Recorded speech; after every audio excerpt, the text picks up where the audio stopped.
public hearing? Okay, I'm going to call this public hearing to order of the Airy Town Council for the purpose of basically hearing public comments on changes made to the master plan since the last public hearing. This is only for changes, it's not over the entire master plan. We've had those public hearings. There weren't a lot of changes, but there were a few. So everybody who intends to, or who wants to talk on this subject, you could raise your hand so we can see how much time we need. It would be the boys. I know they're the regular. I see one. Anybody else? I know the boys. You want to talk at the 7:30 meeting, not the 7 meeting. Okay, I see 1, 2. Is that going to be it? 2 people? Well, the guy, my spokesman, hasn't got here yet. Okay. Recognizing he's a great people. So we've got, but there'll still be 2 people, right? Okay. Well, I will let the first person come on up and speak then. Please come on up to the microphone, identify yourself. And let us, I guess I would start out by letting us know which of the changes you're speaking about you want to address us on. Thank you. Good evening, Mayor and Council. My name is Clark Schaefer. I'm here on behalf of Mike and Nancy O'Brien, and that's what I'd like to speak about here tonight. There were no changes as far as the O'Brien's property is concerned, so that is not on the public hearing schedule. Public hearing schedule is for changes only. What about the recommendation that the existing land use designation be changed for the O'Brien? No, that was in the master plan originally. I don't think there have been any, the council did not make any changes that I'm aware of on the O'Brien property. Proposed map changes dated October 6, 2014, and it lists the O'Brien property and under number 8. Okay, what did we? Well, I think that was a comment that was received, is that somebody said that they wanted it changed. Well, let's find out what's going on. So I'm asking staff what they're. Because I'm not aware of us. I believe we carried the O'Brien property over as is from the previous plan. Planning's recommendation, not the change. Right, from planning's recommendation. I'm painfully aware of that fact. Right, and that's like I said, we're just for the purpose of trying to control things. That's why this is a changes only, and I don't think there's any changes there. Well, let's defer and wait and see what we find on number 8, and then I would like to say something regardless. I'm coming up to speed with how this was revised from the original one. And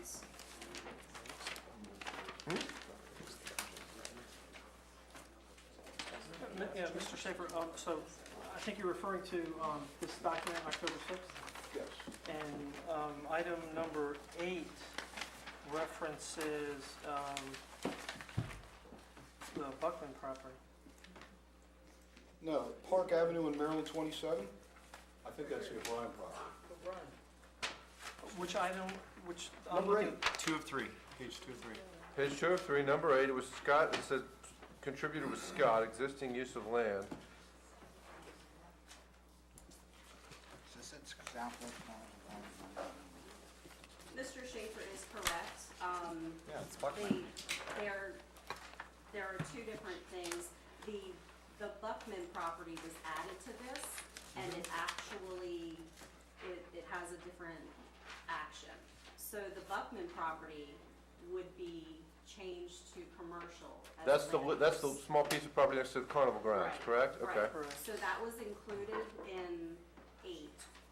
It rather should have been an additional comment, but Mr. Schaefer is correct in the fact that the property, that the O'Brien property at 806 Park Avenue currently has a comprehensive land use designation of commercial, and that would be a change going forward.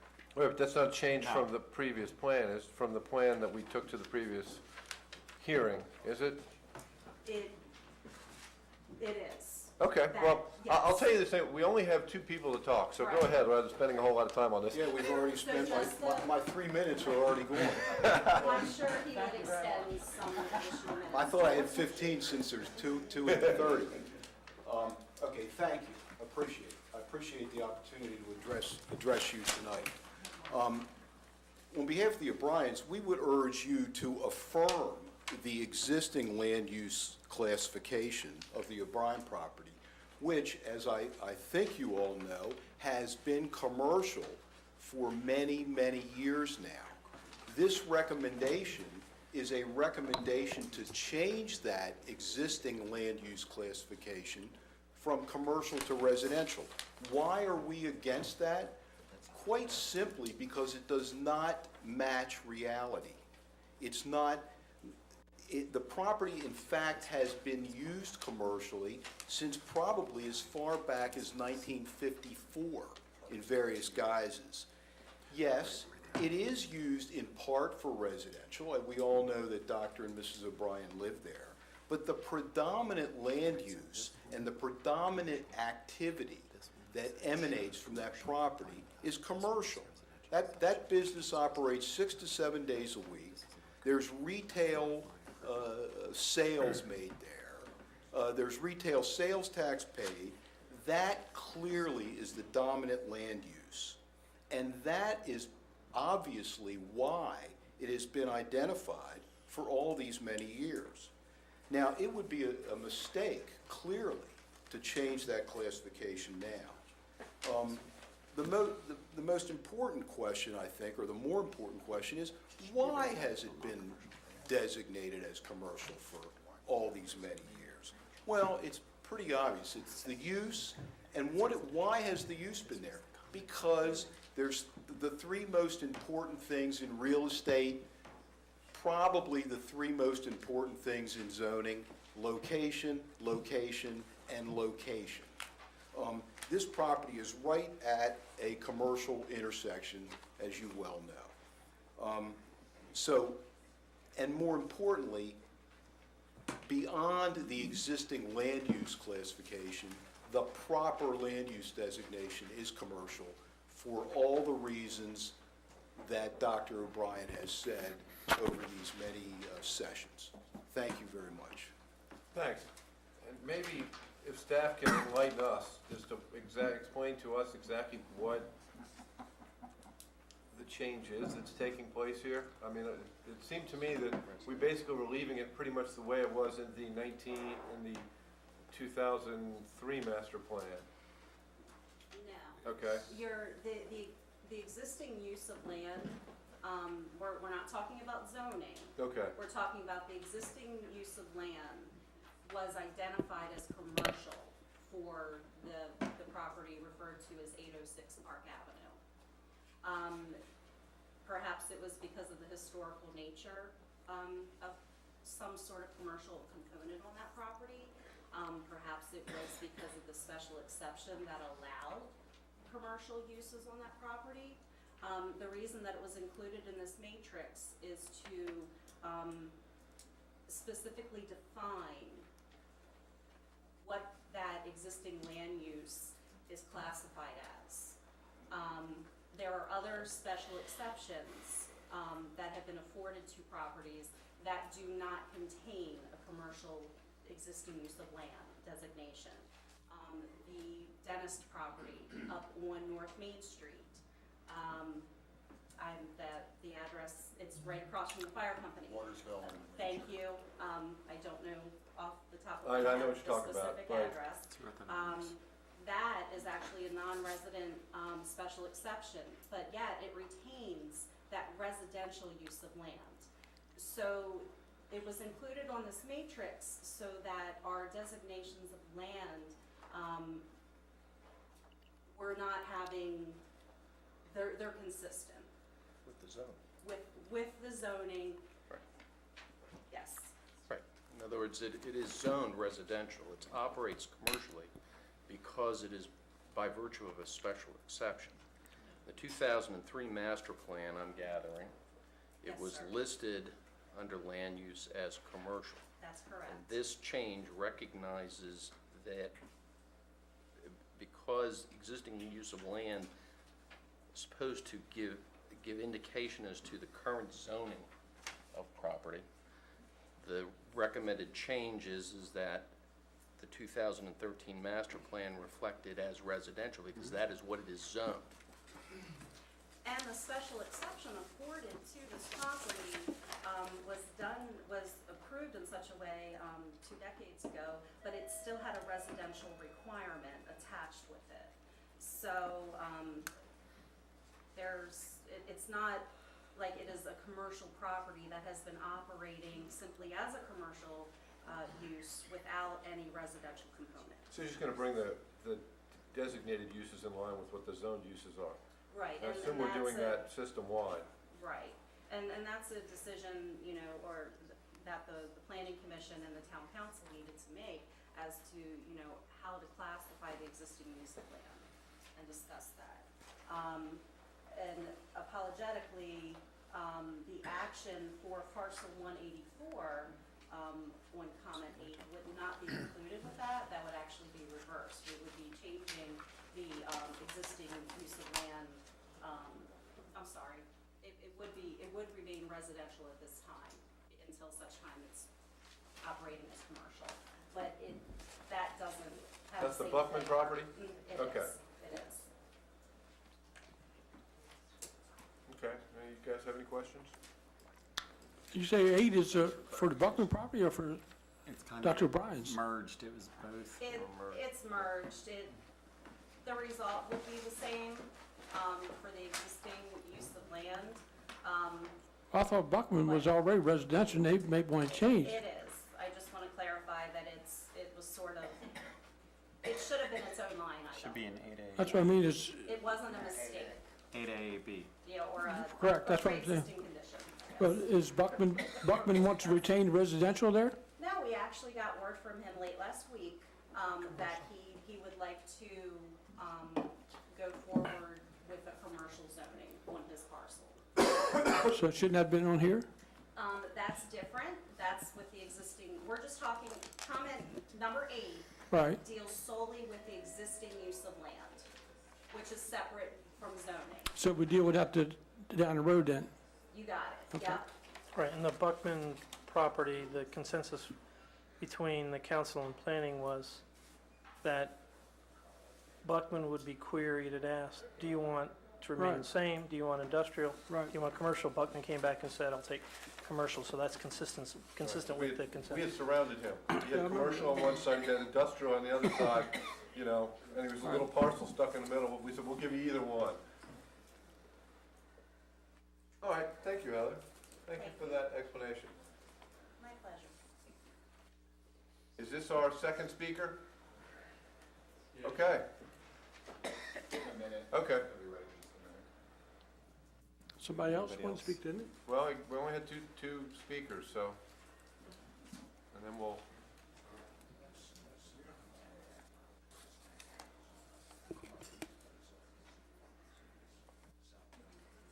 Right. yeah, bring it to that door. Young men to stand on that, to run this down, stand over just for a second. Except for me. Well, and what we're doing is I'm gonna put you right up front, get there. Monica? Come on. Monica? Monica? Oh, You young men can Portable come mic? out here with me. I don't think we have a portable. So nice to meet you. We don't have good Mr. Bob. hey, back behind the podium.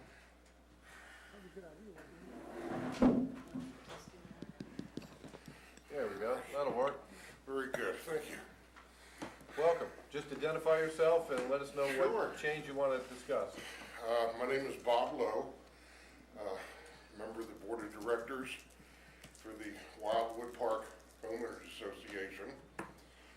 Approximately 3 months ago, I addressed the town council concerning taking over the management of the stormwater management pond in the Wildwood Park community. At that time, Now, just before, this is a public hearing only on changes to the master plan since the prior public hearing on changes to the master plan.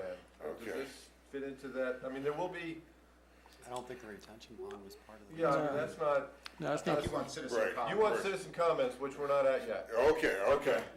But just hang out there, we'll be there in about 50 Okay, minutes. all Yeah, right. yeah, we will get there, but that's Okay. just, I'm just trying to get you on Maybe track. we can hit him first, since he's already there. Well, Just close the, we only had one talk for the changes on the master plan, so I will adjourn the public hearing on the master plan, and we will come back at 7:30 for the council meeting. So you got 15 minutes.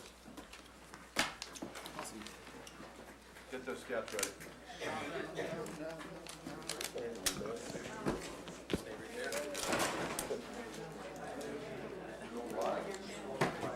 So what's this all about here? What's going on here? You know, had a fight with the razor and lost it. Winter time, keep you warm or what? The kids ended up saying to me, Dad, why don't you let it grow out? I went, all right, whatever. So I did.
If you want to distribute them, I can't get around there.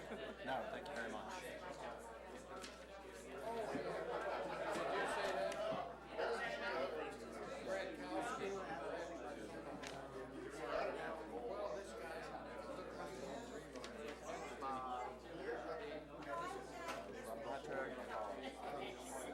I think everybody got one. And Tom can have one too.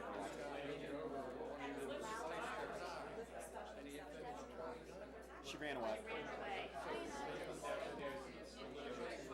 It's struck. It's struck. Because Debbie said she struck it. Yeah, I heard you saying that, so like, yeah, it's the wrong light. Okay. You're supposed to take off the Which one? Reduction lighter? Yeah, I know, it's the one that, yeah. Gotcha. I let Peter know. Yeah, that's important. Or just cross it off and fix it on his little agenda.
You can do it.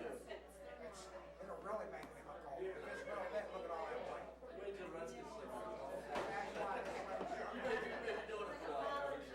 You guys have the same kind of day the Redskins have. Ravens. I actually thought the Redskins would pull that out. It was such a horrible game to watch. We turned it off.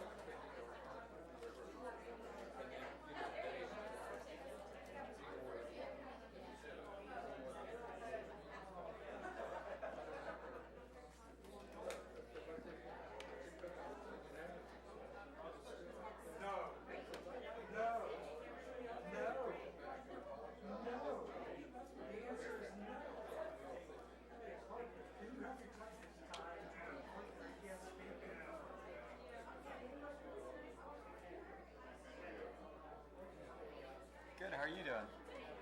What brings you here? Yeah. That's cool. I remember those days. Long time ago. When I was tiny too. Huh? Yeah. Long time ago. Nope, no desire. Brain does football, Victor works. Braden? Oh, yeah. He loves it. He's back into it. So we'll be getting him probably, we're looking at winter ball, trying to see if there's some indoor league that we can get him into. Yeah. So how's everything going with you guys? Yeah? Good. Kimber was just talking about that, like the kids are off tomorrow. I'm like, I'm not. You know?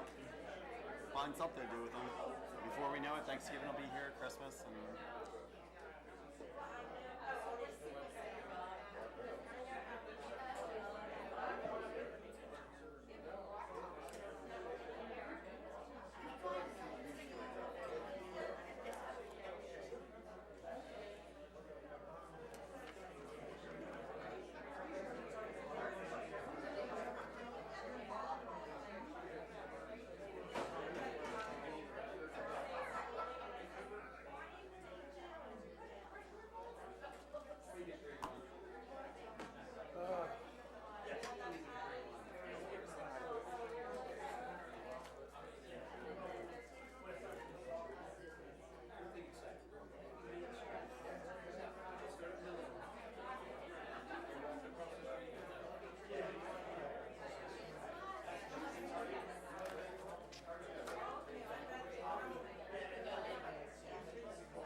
So I want to get the Cubs in before I eat.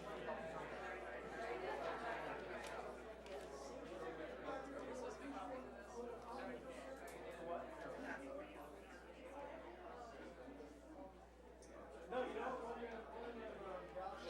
Old style thing.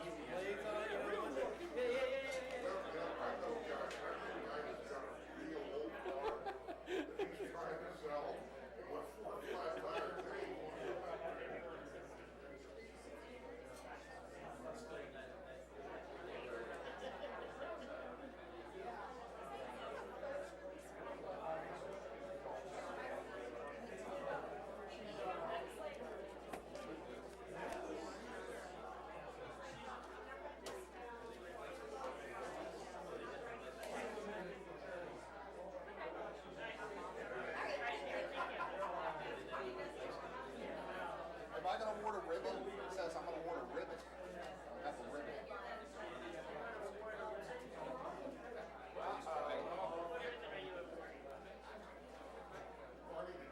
Robert will go award a ribbon. I left all my ribbons at home.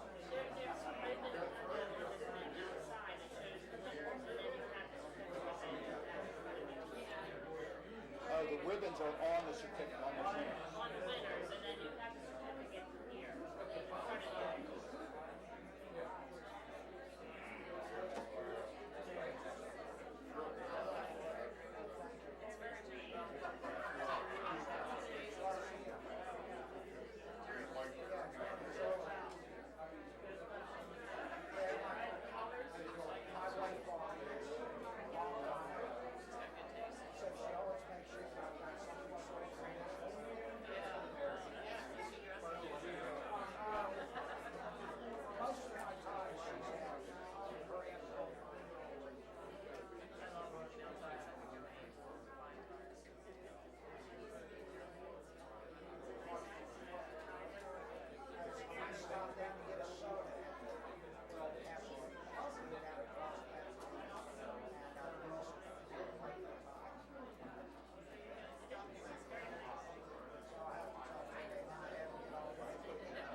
Yes, they are good, they are in good standing with the SDAT.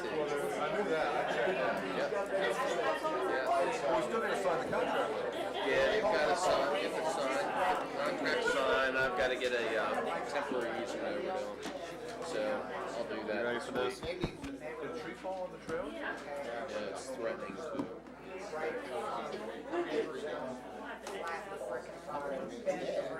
Yeah. And if it fell, Firewood. Okay.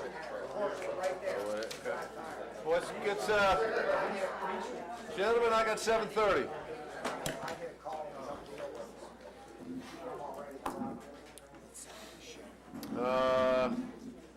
If CMC is up there, not a camera at me. We need to. See one? They're not. Okay, I see a camera moving, so CNC, okay, all right. All right, they're up there. There's somebody at the other end of those cameras. Are we ready? Yeah, we're ready. Are we gonna bring them around? Okay, I'm gonna call this November 3rd meeting of the Mount Airy Town Council to order. I believe first we're going to do the pledge, and we have some Webelos here to lead us in it. So I'll rise. Color guard, present the colors.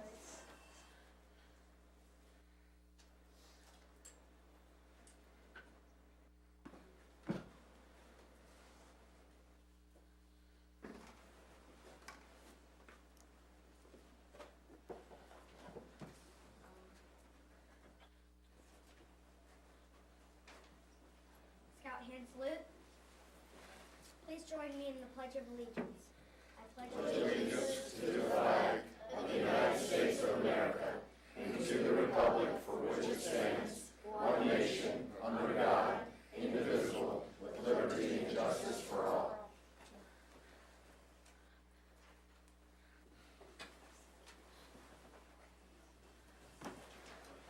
Thank you. Good job. Okay, first off, we have, the mayor has two presentations. Name the dinosaur contest winner and the Maryland Government Works Month. These are the dinosaurs over by the library. good evening. Pat Rockenberg, Mayor of Town of Mount Airy. Box underfoot. That's for Senator Mikulski. Proclamation for the Town of Mount Airy.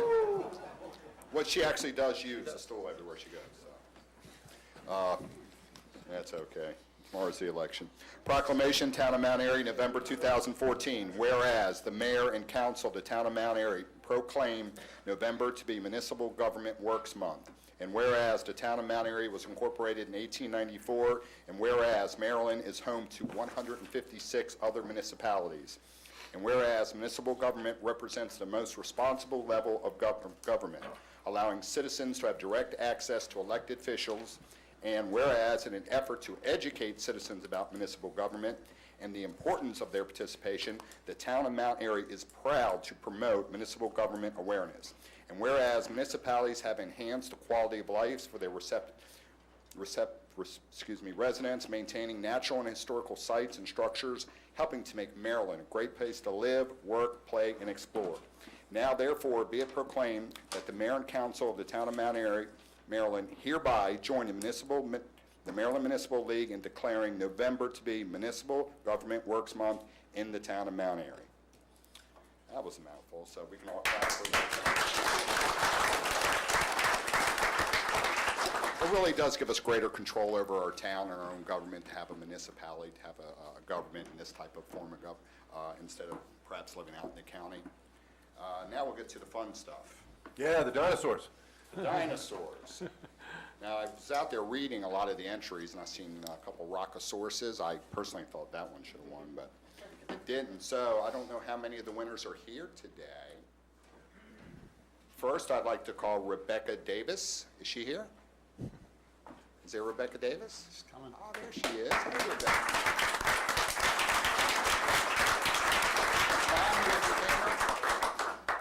Rebecca, I'd like to give you this on behalf of the Town of Mount Airy. This is Mary Hushauer. She's the one that painted the dinosaurs. She'll give you the ribbon. If you want to turn around for your mom and for the newspaper, get this right here.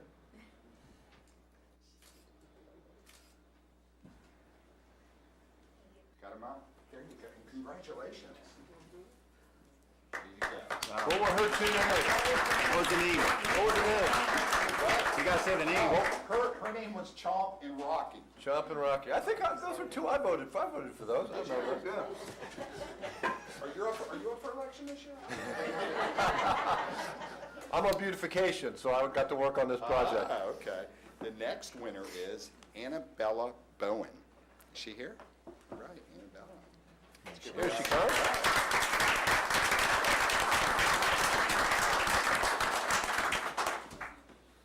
And Miss Mary's got a little ribbon for you, look at that. And we want to get your mom's probably want to get your picture so she can embarrass you. So she the newspaper's got us too. Smile. It's a little nerve-wracking up here, isn't it?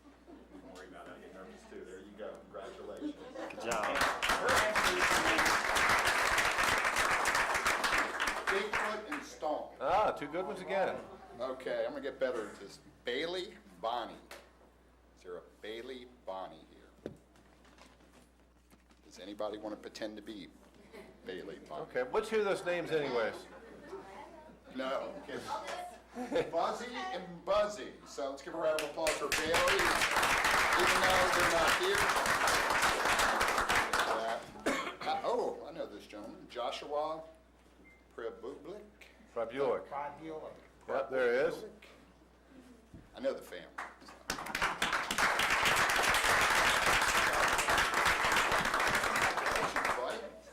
Okay, and your names were, oh, and by the way, we haven't been listing, are they in places? So that was first and second, and now third place. So third place winner is, you gotta help me here, Liberty and Freedom. Those are awesome. Yeah.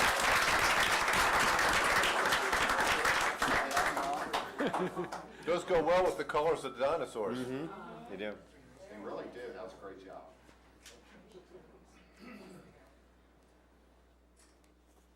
Gotta wait for Dad to get this picture. So the first, who was the first place winner again? That was the first one you called. Yes, well, we didn't announce that she was number one. Chomp and Rocky. Rebecca was number one. I didn't realize we were doing them in the So same yeah, the order. dinosaurs, and we're gonna make, Okay. get the little signs named with their So names. that's, their actual names are gonna be Chomp and Rocky. Chomp and Rocky. Okay, all right, good. All right, and I think that completes it. That's it? That was it, thank you all very much. And a big thank you to Mary Hushauer, who really put some passion to it. I think Mary Beth Rook had one of the ideas, but then Mary decided where they would live and got them all painted them up. So Mary Hushauer and the whole beautification committee, great job, great collaboration. And thanks to Dr. Coleman for donating them and not letting them go to the scrapyard. Yeah, no. Okay. Thanks, that was great. That was a great project. Our guest speaker is not here tonight. It was Delegate Kathy Afzali. If I could, Kathy Afzali evidently had a scheduling conflict. I'm not surprised. The election's tomorrow. The election's I gotta believe she's got better tomorrow, places to be. and her staff was trying to get her out to as many places they could, but she's desperately working the election, so she apologized, and she'd like to reschedule for December. Sure. So, thank you anyway, Kathy. We know you're busy. All right, next up, we have our council meeting minutes for approval. Before I move that we just approve them all as a group, are there any changes? Yeah, I've got two changes to the council minutes of October the 6th. The first change, page 2, section 5. Debbie, if we can get the actual amount that Frederick provides to the town, because it's a significant amount, and I think it should be reflected in the records. Well, although He did say approximately I think he just said approximately 30K. That's why it's reflecting what was said, not what the data was. Right, so I'm referencing the last sentence where we received funds from the tax equity program. That was at 368? took these because I was in the. Understood. Yeah, If we yeah. could just review the tape, I think that was like 368,000. But she No, listened to the tape. 485,000 is what we got last year. 485 and 458 the year before But that. so if we could, Did we actually go over that number at the meeting? Yes. She actually listened to the tape, Okay. so. yeah, Well, when I make my motion, I'll move that we accept it with that stuck in there if the numbers are on the tape. right. And then the second change, again, on page 2, section 8.1. Debbie, if you could just briefly describe what the amendment was by Councilman Everidge. I think it's important for the record that it just says there was an amendment, but it doesn't say what the purpose of the amendment was. Okay, thanks. Thank you. Those are my changes. All right, I will move we accept the minutes with those 2 changes. Bob? Second. All in favor, say aye. Aye. Aye. All right, that was everybody, Debbie? All right, up next, police report. I think I saw Trooper Bonneville, there he is. Welcome. Thank you.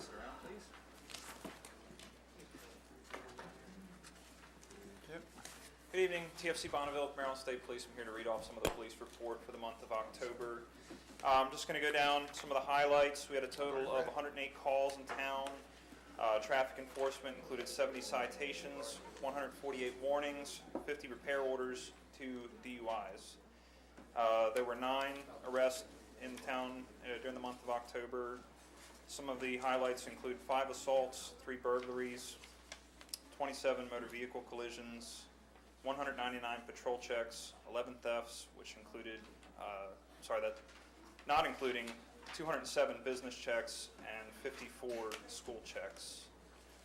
Any questions from council members of the mayor? No, I just want to reinforce, recently we had a issue regarding curfews in the town of Mount Airy. And we've been out enforcing that as well. And we're actually going to take it to the next level of enforcement, that while we're going to issue warnings, we want actual written warnings issued, so we will know that these people have received their first warning, because if we're just running them off, then we're going to go in a constant circle running them off. We've already talked to Corporal knows about that, but I wanted to reinforce it at the meeting that even with a warning, we do want the offenders taken back to the parents and a warning citation issued. And so people out there in town of Mount Airy will know we have a 10 p.m. curfew for those under the age of 18, with some exceptions if they're going to and from an event or with a parent. But we want to start actually giving written warnings. So the second time, it will actually be a fine. Exactly. Thank you. What is a Halloween ride-along? Sounds like fun. I Well, see it on here. It wasn't a Halloween ride along. It was Halloween the 31st. We were kind of focusing more on neighborhood checks pretty much the whole night, just riding around. There was a lot of trick-or-treating traffic. All right, just coming circle and give through. it back to me. And we did have one of the academy candidates riding along Okay. that night. So. All right, I just saw it on here. I'd never noticed that before, so I thought I'd ask. Thanks. Any other questions? All right. I know they were out. Thank you. Scott said they were through Cement Ridge 5 times during the I Halloween. think Nottingham was the most crowded. They are. They actually are the most They crowded. had the haunted house. Because right of there. Joan Lurch's house, yeah. Pretty big turnout this year. Any questions? Even for I the, was over there. Rastafarian guy in Community some night. bridge that they were all scared about. Okay. Thank you. I'll step Thank back. you. Thank you. Thank you very Thanks for doing a great job. Thank you. All right, Volunteer Fire Company. Ms. Wellman.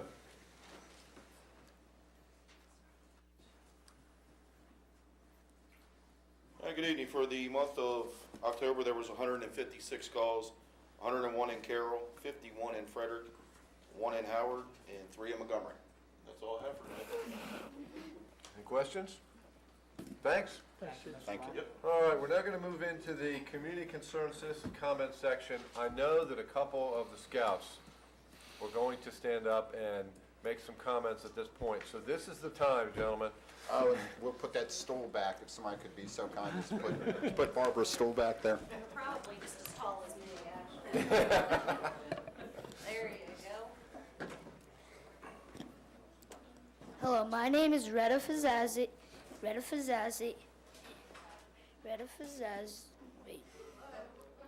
We can hear you. We hear you, buddy.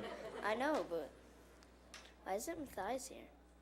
I thought, well, anyhow. Hello, my name is Retta Fazazi. This is Matthias Smithson, and there's Andrew Mombe. We are from the Weebles Pack 460 Zen 5, and we are here to tell you about our pack. Thank you for having us, and I'll turn it over to Matthias to tell you about what we do in Cub Scouts. Awesome job.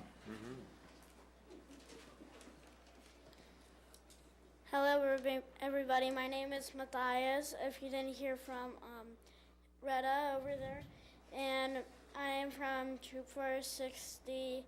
And why I like Cub Scouts so much is because you get to go camping with your friends, and you get to learn how to use a knife safely. You even will learn how to cook, and you get a chance of meeting friends and new friends. Cool. And I'll hand it over to Andrew. Another good job. This is how Cub Scouts turns you into a great citizen. In Cub Scouting, we learn to be good citizens. Being a good citizen means doing the right thing at the right time. It means to help others and help our community and our planet become a better place. That means to pick up trash when you see it and do good deeds. You know, one good deed can change our planet. Just one tiny thing makes a difference. Cub Scouting helps us become better people by making us more responsible, respectful, and resilient.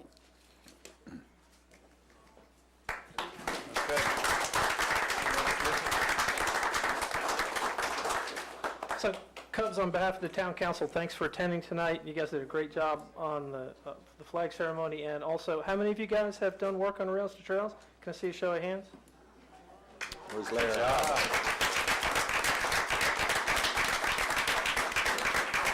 So, on behalf of the mayor, the town council, and the community of the town of Mount Airy, thank you very much for your help, and you guys are now dismissed, so if you can quietly stand and quietly head towards the back of the room. Again, thank you very much. Thank you, guys.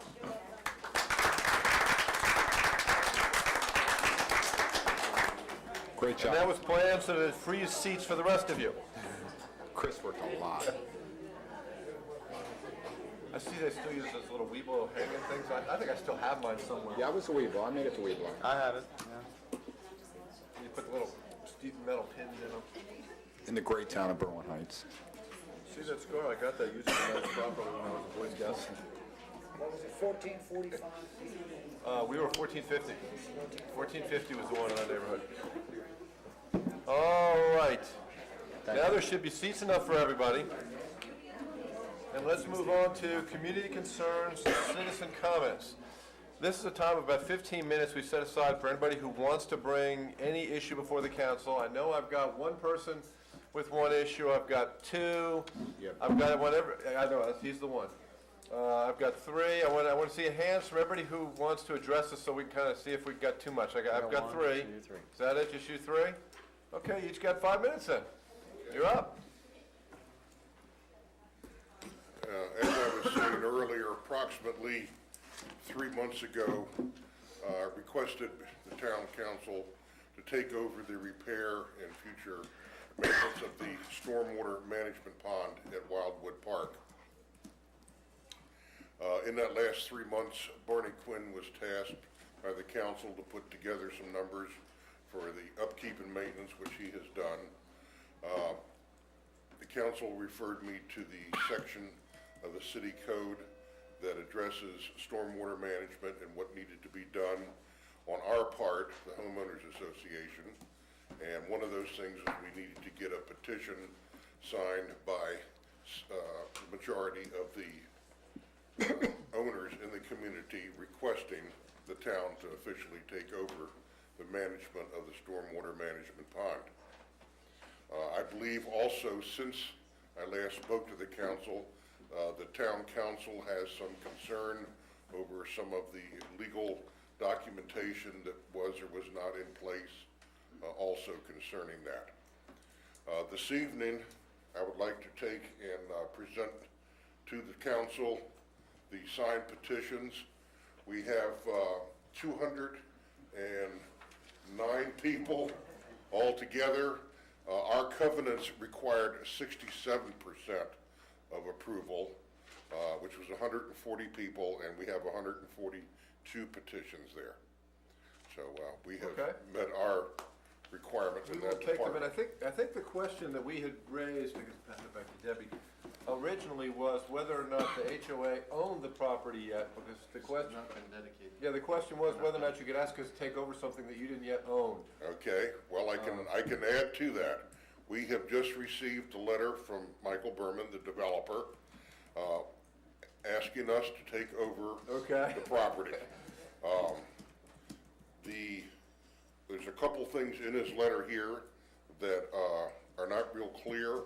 One is he's saying that our homeowners association is not, make sure this is in reference to the Maryland State Department of Taxation. We are not in good standing. Okay. I have no idea what that means. We do. We unfortunately know all about that. But whatever it is, I guess we need to get in compliance and Yes, become yeah. good And standing. basically, the HOA needs to be a valid legal person in and of itself in order to sign any kind of contracts or make any kind of deals. You would have been incorporated as a corporation, which makes you a legal person at the state level. Quite often, corporations do the initial filing, don't keep the filings up, and the charter goes into forfeiture. And when it's forfeited, you're no longer in legal standing, so you can no longer technically sign documents or do things legally. You can get yourself, however, brought back up. It would have to be done through the State Department of Assessments Taxation, which is at 301 West Preston Street, and it's Suite 800. I visit there all too often to file paperwork. Even though we are incorporated, we need to Well, go no, back that means in. you're not, if he's telling you that you are not incorporated, your corporate charter has lapsed and it's no longer valid. And we can check that out. Yeah. Matter of fact, I can probably actually check that out here while we're continuing through the Okay. meeting. If I could, wasn't there... What's the name of the HOA? Wildwood Park Homeowners Association, Inc. Pat? It was my understanding that the Public Works Agreement was silent on ownership. Is that correct? Normally, it says who takes over ownership, and that particular document was silent, and we found that to be odd. Is that correct, Barney, Tom? I don't recall. There was something about that, though, that was, And why would they want to take it over if it's not, if they're not already obligated to do so? And by the Public Works Agreement, I don't think you're obligated to do so. I think that's when we reviewed the plats and the homeowners, public works agreements, through all the sections, we couldn't find any place where it was shown to take over, which is not normal. That's not normal. It's not normal. There's something wrong here. It doesn't sound like you want ownership anyway. No. No, we don't want the ownership of it. The covenants, which were produced when the association was formed, stated that the property would be turned over to us, the homeowners association.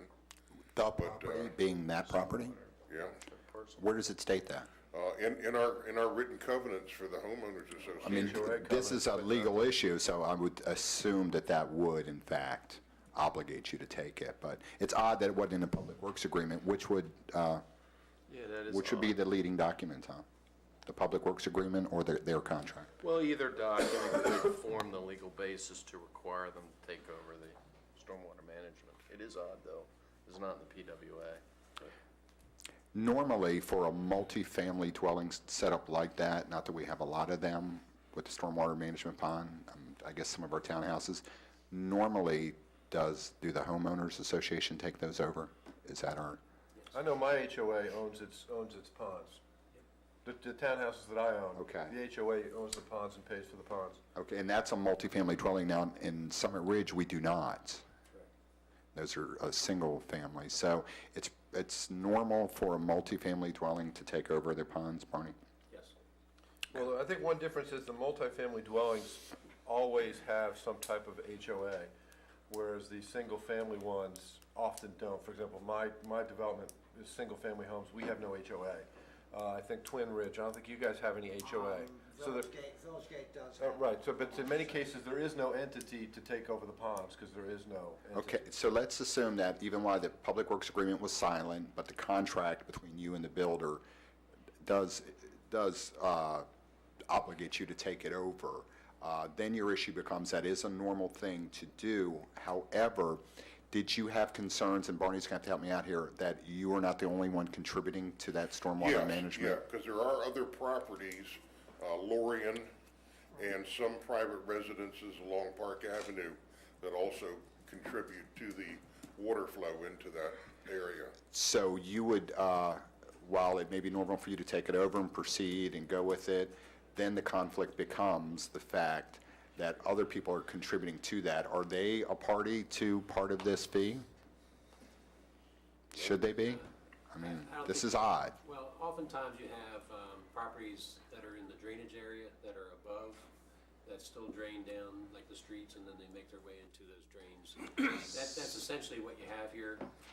Lorien was part of Section 4. It was actually one of the lots on Section 4, which kind of makes it part of Wildwood.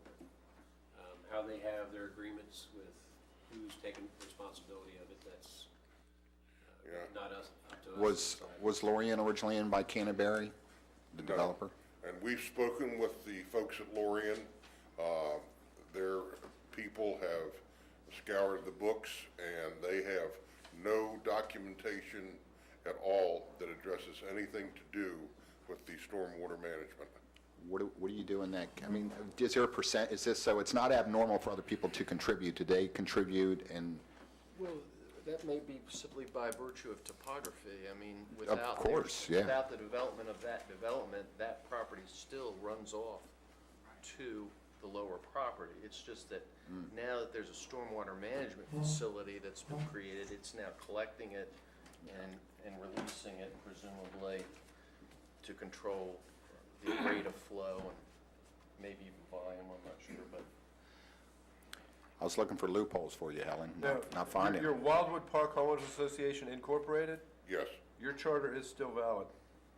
However, it's not in good standing, so there's probably some filing that you need to make, but you are still valid. okay. In other words, you gotta cough up a couple bucks. Yeah, and Probably it's cheap, fine. yeah, it's not gonna be a whole lot, Right, right. probably, okay. because you're not behind. All right, well, I'll get a hold of our property manager to Yeah, follow up on yeah, that. yeah, I just looked it up at the state website. But it would seem to me at this point, really, Mr. Berman owns it, or Canterbury, whatever. He would probably, the way to shortcut this would probably be for him to come to the town and say, hey, will you take it over, instead of having me try and dump it on these people? Rather than have these guys take it and then us try and pull it from them. I'm just, I mean, the way I see it, and, I don't know for certain this how it should happen, but I think it was just a mistake that it wasn't mentioned in any plat, and there should be an amended plat to show that it goes to the association, and then from there, if the council wants to honor. we use a petition the to try and do it. Then the Okay. council can take it. I would agree. The absence of the transfer of the pond in the PWA may just signify that it was not the responsibility of the towns. Because typically our public works agreements are an agreement between the developer and the town. And I think one thing specific to this stormwater management pond is about twice as much to maintain as a normal pond because of surrounded by woods and trees and all that kind of stuff. Is that correct, Dick? Dick Swanson. We decided that was about twice as much to maintain that stormwater management pond as a regular pond? Yeah, it was approximately $8,000 composed of mowing and tree trimming. Right. I don't know if that plays into it at all. All right. Well, I guess obviously the first step is they have to get possession of it, and then that petition can be, I guess, I don't know if would they have to re-petition, Tom? We'll cross that bridge when we come to it. Okay. So at this point, Good the council has to standing look and at get it. Barney's numbers and make a decision whether they want to take it over or not? Is that? No, at this point, they have to get it, Right, they have to because do good they're standing. petitioning for us to take over something they don't own yet. Amended plat. Once they get it, Receive it. then, once they receive it, then they can formally petition and say, hey, okay, this is something we now own, do you want to take it? Well, that's where it's going to go eventually. Right. Okay. Well, I guess we've got the petition, should we keep it at this point? Yeah, why don't we just keep it? And I have a copy of this letter from Berman for the council also. You want to look at that, Tom? Yeah. That's We'll all I let the have. town attorney look that over. Wait for them to get back to us? Yes. Yes. I think Okay. that's the way to go. What was the answer there, Scott? I said, I guess we're gonna wait for the next step, which is them to get Yeah. good standing and then work with Barney and get back to us. Amended plat. Okay. Is that what's next for you to go? Well, we don't have to amend the plat for them to take it from Canterbury, do we? No, but just to show where it really belongs, it probably should be amended, because right now shows that it's, in fact, one of the plats specifically says Canterbury owns this pond, or this parcel, I should say. So I think it should be amended. All right. And I would have your HOA documents reviewed as well. You know, you would probably do well to hire an attorney, Yeah, I can see that's you where know, it's going. to go through that stuff for you. Yeah. All righty, very good. Okay? Thank you. Thank you. Thank Have a you. good Thank night. you. Okay, we had two more. Who was, it was Pete and Larry, I think, right? And it looks like Pete's gonna go first.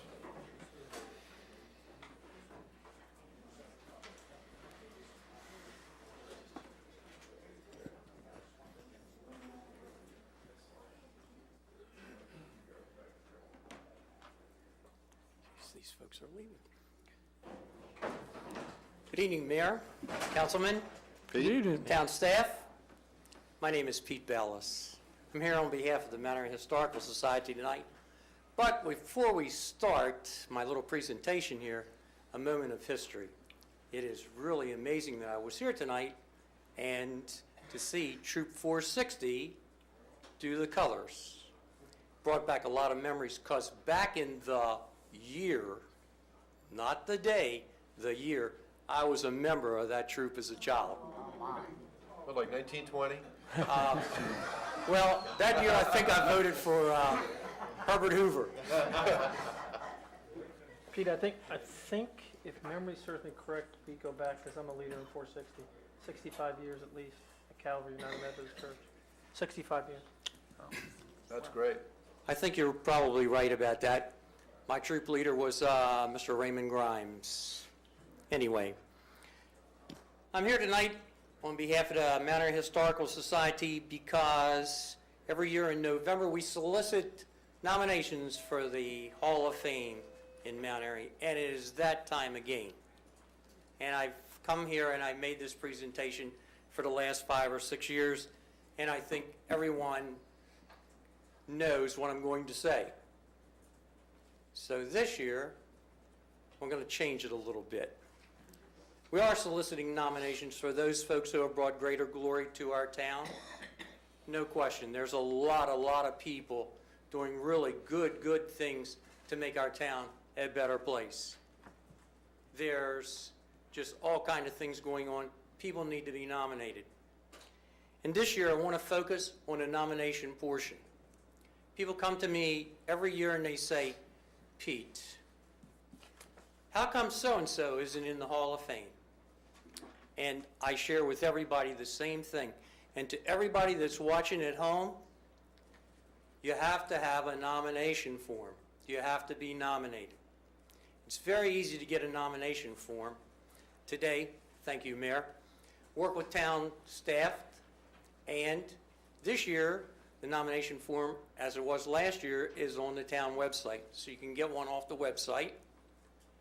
The nomination forms are also available at the Blossom and Basket Boutique, Ellie Bondi's shop, and, thanks again, right here at Town Hall, you can walk right in, and there's a lady sitting right there, my dear friend, Miss Terry.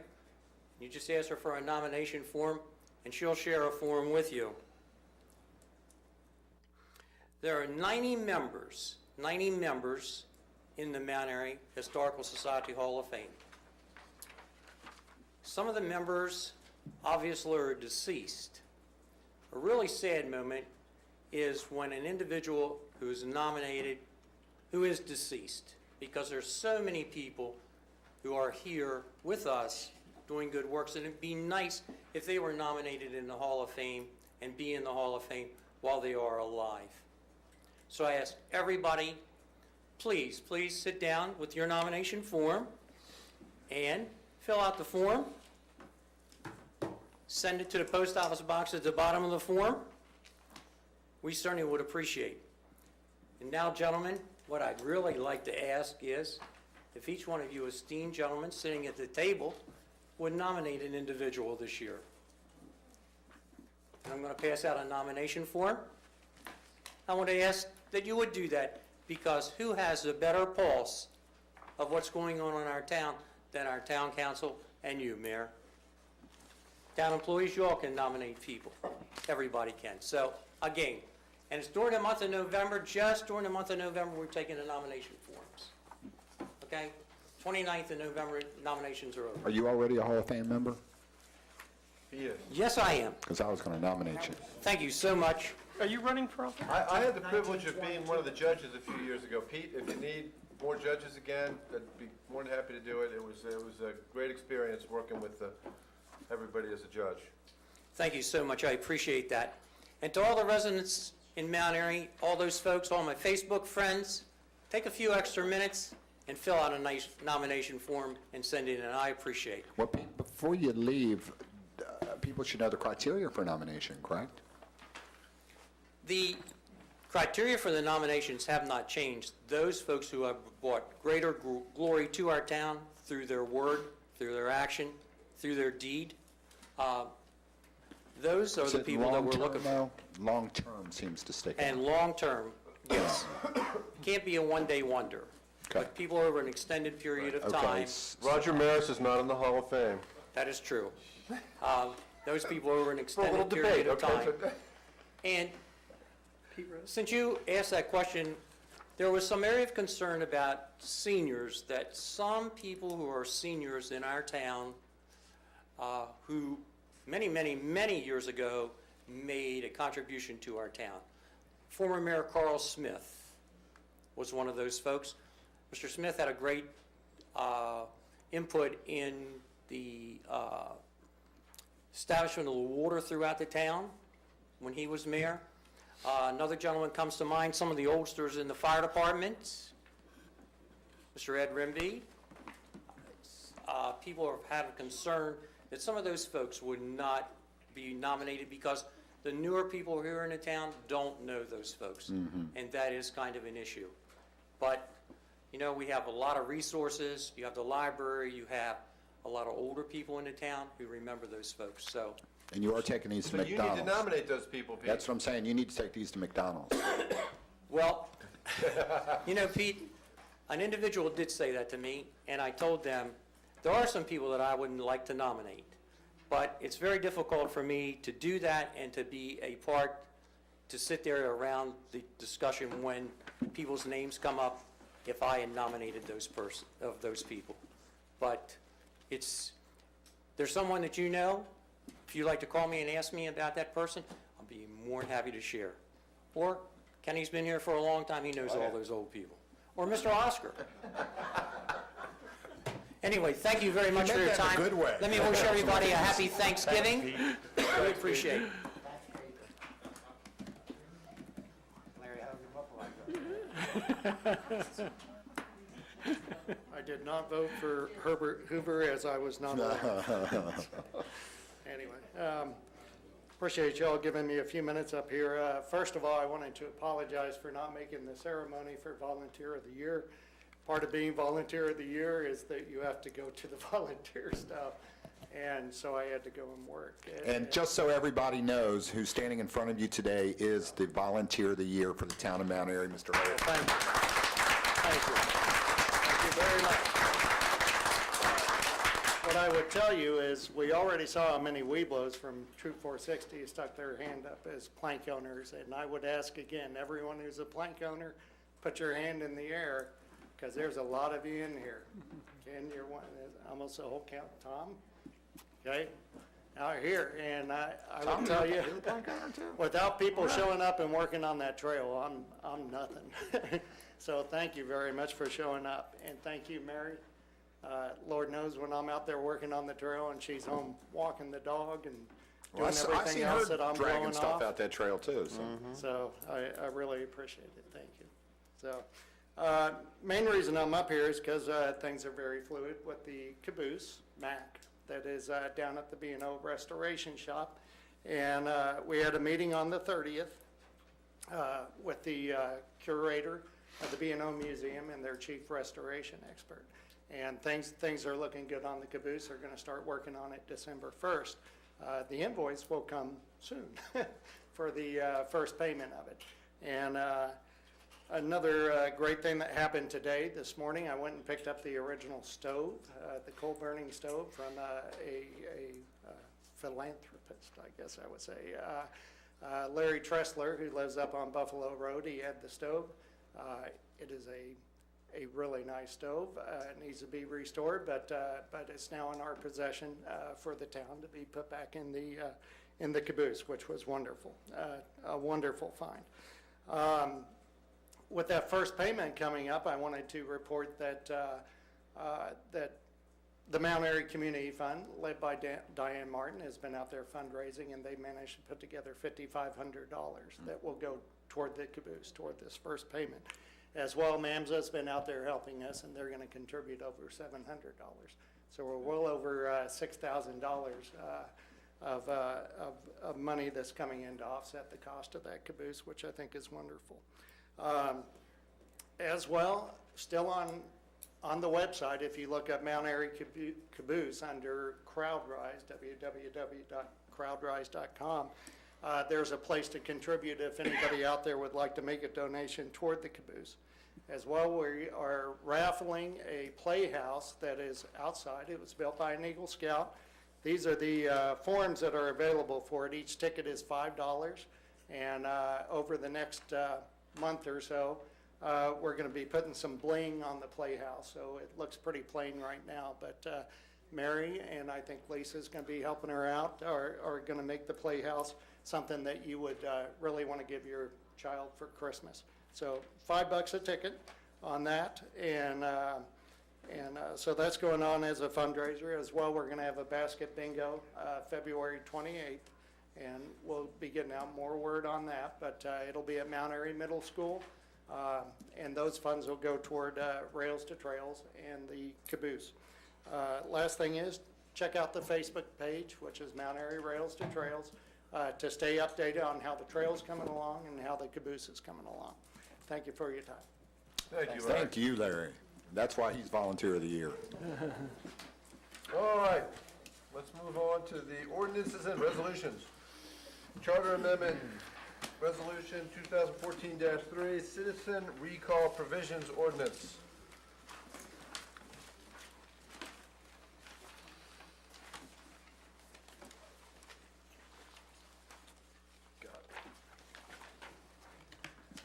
All right. Do we, has this been, I guess has it been introduced before, or is it just here for introduction tonight? Well, it is a I'm thinking it was resolution. Drew, I think it may have been, well, I don't remember if it was introduced last time. Remember, this is a resolution, so it does not need to, oh, I guess you're right, it's a charter amendment, so we don't need to go Charter through that, yeah, you're right. Yeah, I'm thinking, okay. I always forget that it's easier to amend our charter than it is to pass a law, which is backwards to me. Do we have any motions on this one? Anybody introducing it at this point? I'll introduce it. All right, Now second. we got a second, okay, discussion. I'll vote for it. I disagree with it for the reasons why we've had lengthy discussions. I'll vote for it because having this is better than having nothing. But we know from the past two meetings that my opinion is in the minority in that there are too many conditions here for a citizen's recall. To me, a citizen's recall is citizens put a petition together and they recall an elected official, period, end of sentence. This lays out a number of reasons that limits the citizen's power. This amendment then goes through the town council, which could actually find it's not acceptable and throw it out. So I strongly disagree with the way we're doing this, but my opinion clearly is in the minority, so I just want to be on record that I will support it. It's better than having nothing, but I don't see this as a true citizen recall. Okay, Scott? So, just want to clarify with Tom, for the benefit of everybody here, The changes that were made, the only was stricken, so it can't be just one reason, it can be any of the reasons. Right.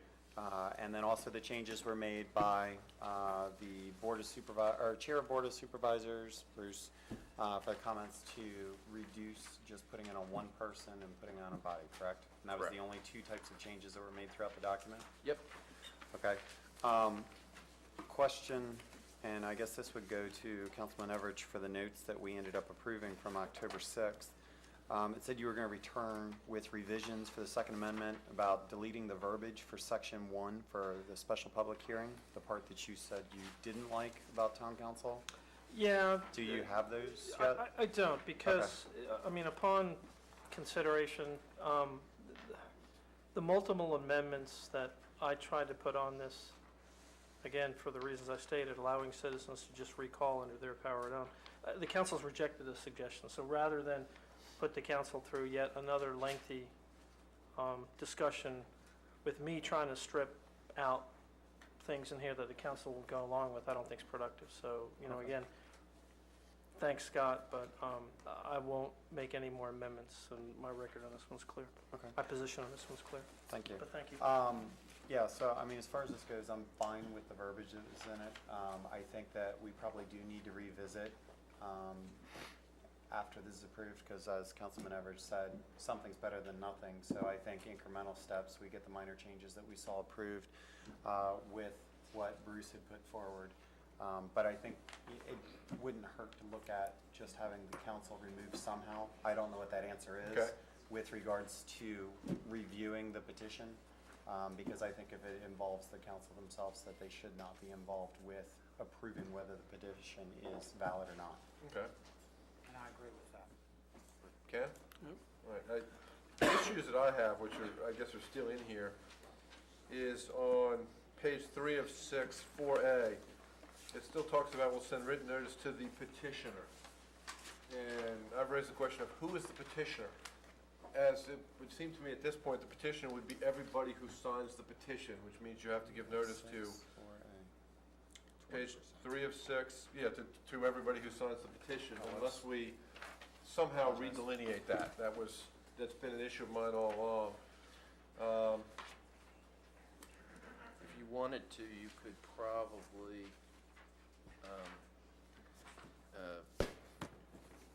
in here, there is.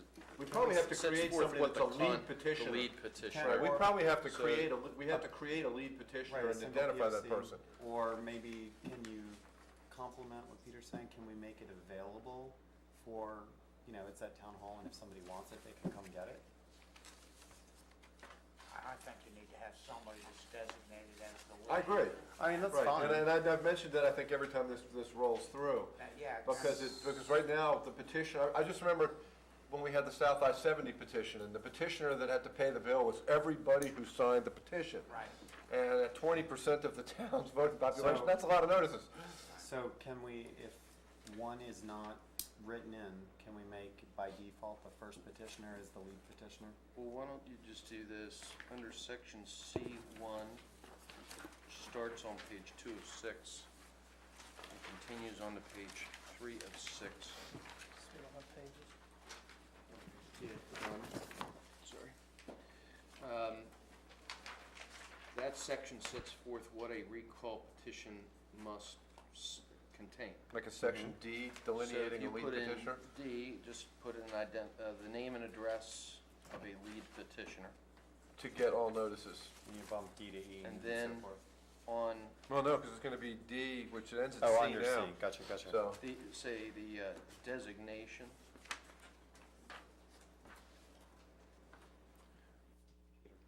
Special public hearing. That's what I said, you're moving Of the, special hearing on 4 of 6. You're making that E. no, under, C1. right here. Okay. C, C1D. C1, we're just Gotcha. adding a D there. Gotcha. so, what you could do is put subsection D that says the designation by name and address of a lead petitioner. And then under 4A, third line where it says petitioner within 7 days, simply add Lead the petitioner. lead. And we'll put in parentheses, lead petitioner up in C1D.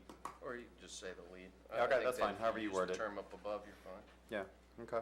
Okay. I'm fine with that. And maybe you might put name and address of lead petitioner for purposes of communication only? Does the lead petitioner pay the bill? I'm trying to remember. No. You know, if there are any costs, does the lead petitioner bear that weight? Have we listed any I don't costs think in so. here? No. I I don't don't, think I there's any think costs that listed in here. did not make And its there way shouldn't into. be any Okay. cost, there shouldn't be any cost for it. Okay. Well, Well, I just want to make sure that we're not, that whoever signs on this doesn't all of a sudden become Responsible for. responsible a bunch of for a lot of money. Well, there's only costs if, the way it's written, the council decides to reject it, and then the lead petitioner says, hey, I'm I'm a going to citizen. circuit court. Well, we have, I'm a citizen, you guys have rejected this, I'm going to circuit right, court. that's a whole But nother. that's their choice, it's that's- not that's mandatory. Right, okay. There would be costs involved if you have an election. Yeah, but the town does, I think the town pays Yeah, that, the petitioner. that's what I mean, there Okay. was a There was cost. originally a to the proposal to town. have some fee shifting provision if the petition It didn't make it failed, through this? but I don't think Okay. it made it into the final All law. right. Another question I had, Tom, was on page 4 of 6, section D2. You know, talks about the, you know, being subject to judicial review. Just as a lawyer, what do you think the standard of review would be? Would it be clearly erroneous, or, you know, does the court have to determine that the council's decision was purely erroneous, or it seems to me we have to give the court some basis, or do you think there is a basis designated elsewhere? It says that this is in accord with the Maryland rules governing judicial review of administrative agency decisions. There is a standard by which a circuit court may overturn an administrative decision. I'm not going to get this quite right, but the words are, if the, something to the effect of, if the court finds that there was not substantial evidence or words to that effect supporting the opinion, and I don't have that quite correct, an agency lawyer. But there is a standard out there that will take There is care a of this, standard okay. under that, yes. Okay. Looking at my other notes here.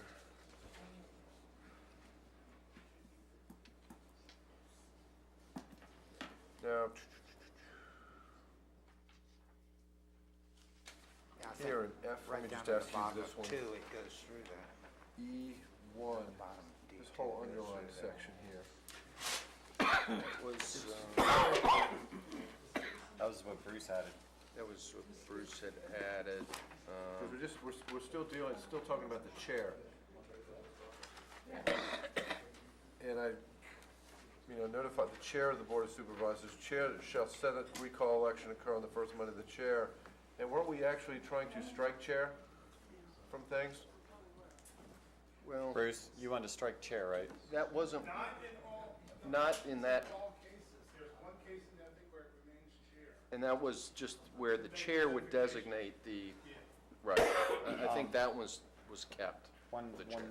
comment to the addition is there's a period in the Yeah, I third just sentence. have it. Okay. We should strike Well, but for example, it says this, it says the chair of the Board of Supervisors of Elections shall set the recall election to occur on the first Monday of the month that falls within 60 days. Shouldn't that read, the Board of Supervisors of Elections shall do that? Ideally, yes. Okay. So we take chair out. And there. you may want to We take that take- next chair out. Right, I'm thinking, To the chair provided, yeah, I'm thinking it's, in this Should be the- paragraph, we want to strike some of these chairs. Board of Supervision. Town clerk shall notify the chair. I am on page 5, letter E, number 1. It says, "Town clerk shall notify the chair of the Board of Supervisors of Elections," which I think is probably appropriate. Correct. Right, that a resolution for the recall has been passed by the town council. Then it says "the," and we have "chair of the," but we should strike "chair of the," so it should read "the Board of Supervisors of Elections," and we need to take the period out of there. "Shall set the recall election to appear on the first Monday of a month that falls within 60 days of notification To the Board of to Supervisors the of Election. Board of No, Super... it's notifications to the Yeah, chair. that's to the It chair, is? notification Okay. to the chair, yeah. Provided that such a date can be set and does not fall within the period during which voter registration rolls for, yada, yada, yada. In which case, the chair shall set the date, once again, I think that should be the Board of Supervisors of Elections shall set the date instead of chair. Earliest possible date, yeah. So that's the other chair that should be changed for Board of Supervisors of Elections. And I think that fixes it. Okay. Fine with that. All right, so you guys good with those two? So you want to amend your motion to So include those changes? I will amend everything with the changes that Peter recommended, with making the changes for the Board of Supervisor of Elections, as well as adding D for identifying a lead petitioner for communication. Bob, did you want And to go I'll second still that? second them. We should have a read back. We made a bunch of substantive changes. All right. You want to read back the two, there were two changes, so do you want to read those back? Okay, the first change would be on page 3 of 6. It'd be to add subsection D to what is now C1, that's entitled recall petition, and D would read the designation by name and address of a lead petitioner, period. The second change would be on the same page, under subsection 4A. It should add the word lead before the word petitioner on the third line, petitioner being followed by within 7 days. Then, on page 5 of 6, subsection E1, the second sentence should begin with the words, "The Board of Supervisors of Elections," instead of the Chair of the Board of Supervisor of Elections. There is a stray period that should come out after the word elections.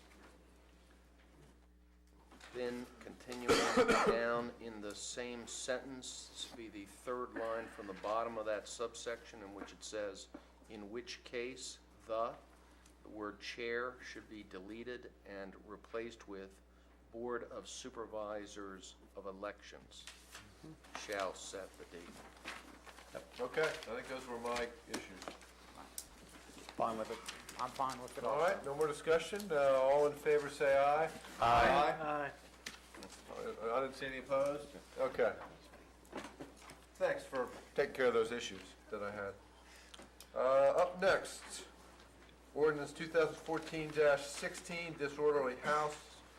Now, I've got that, then there's a red thing that says addressed under new business, so should it technically go, it's just here for introduction tonight, I believe, is that correct? Well, it's tied to the approval of the master plan? Yeah, that doesn't make sense. That doesn't make any sense. No, well, that's why I'm gonna say, This isn't the half, separate, there should be a little space there.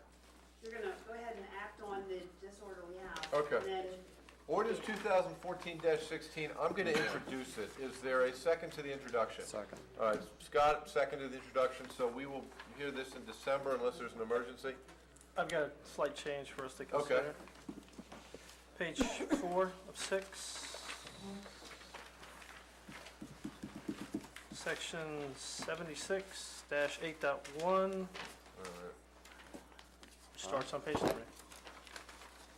What are you on? Okay, where are you? Dash So, eight? starting on page 3. Okay. Okay. 76. Oh, I see it. Okay, gotcha. Section A. Now flip the page. All right. Subsection J, the posting of a cash bond in an amount determined by the code enforcer or the mayor. My change is strike the code enforcer. Posting a cash bond should be only the mayor's prerogative, not the code enforcer. I don't think I don't think an employee should be involved in determining cash bond. That's the mayor's responsibility. I That's an agree. executive responsibility. That's the only change I have. All right, well, I guess make that change and it'll be on the agenda next month. Okay.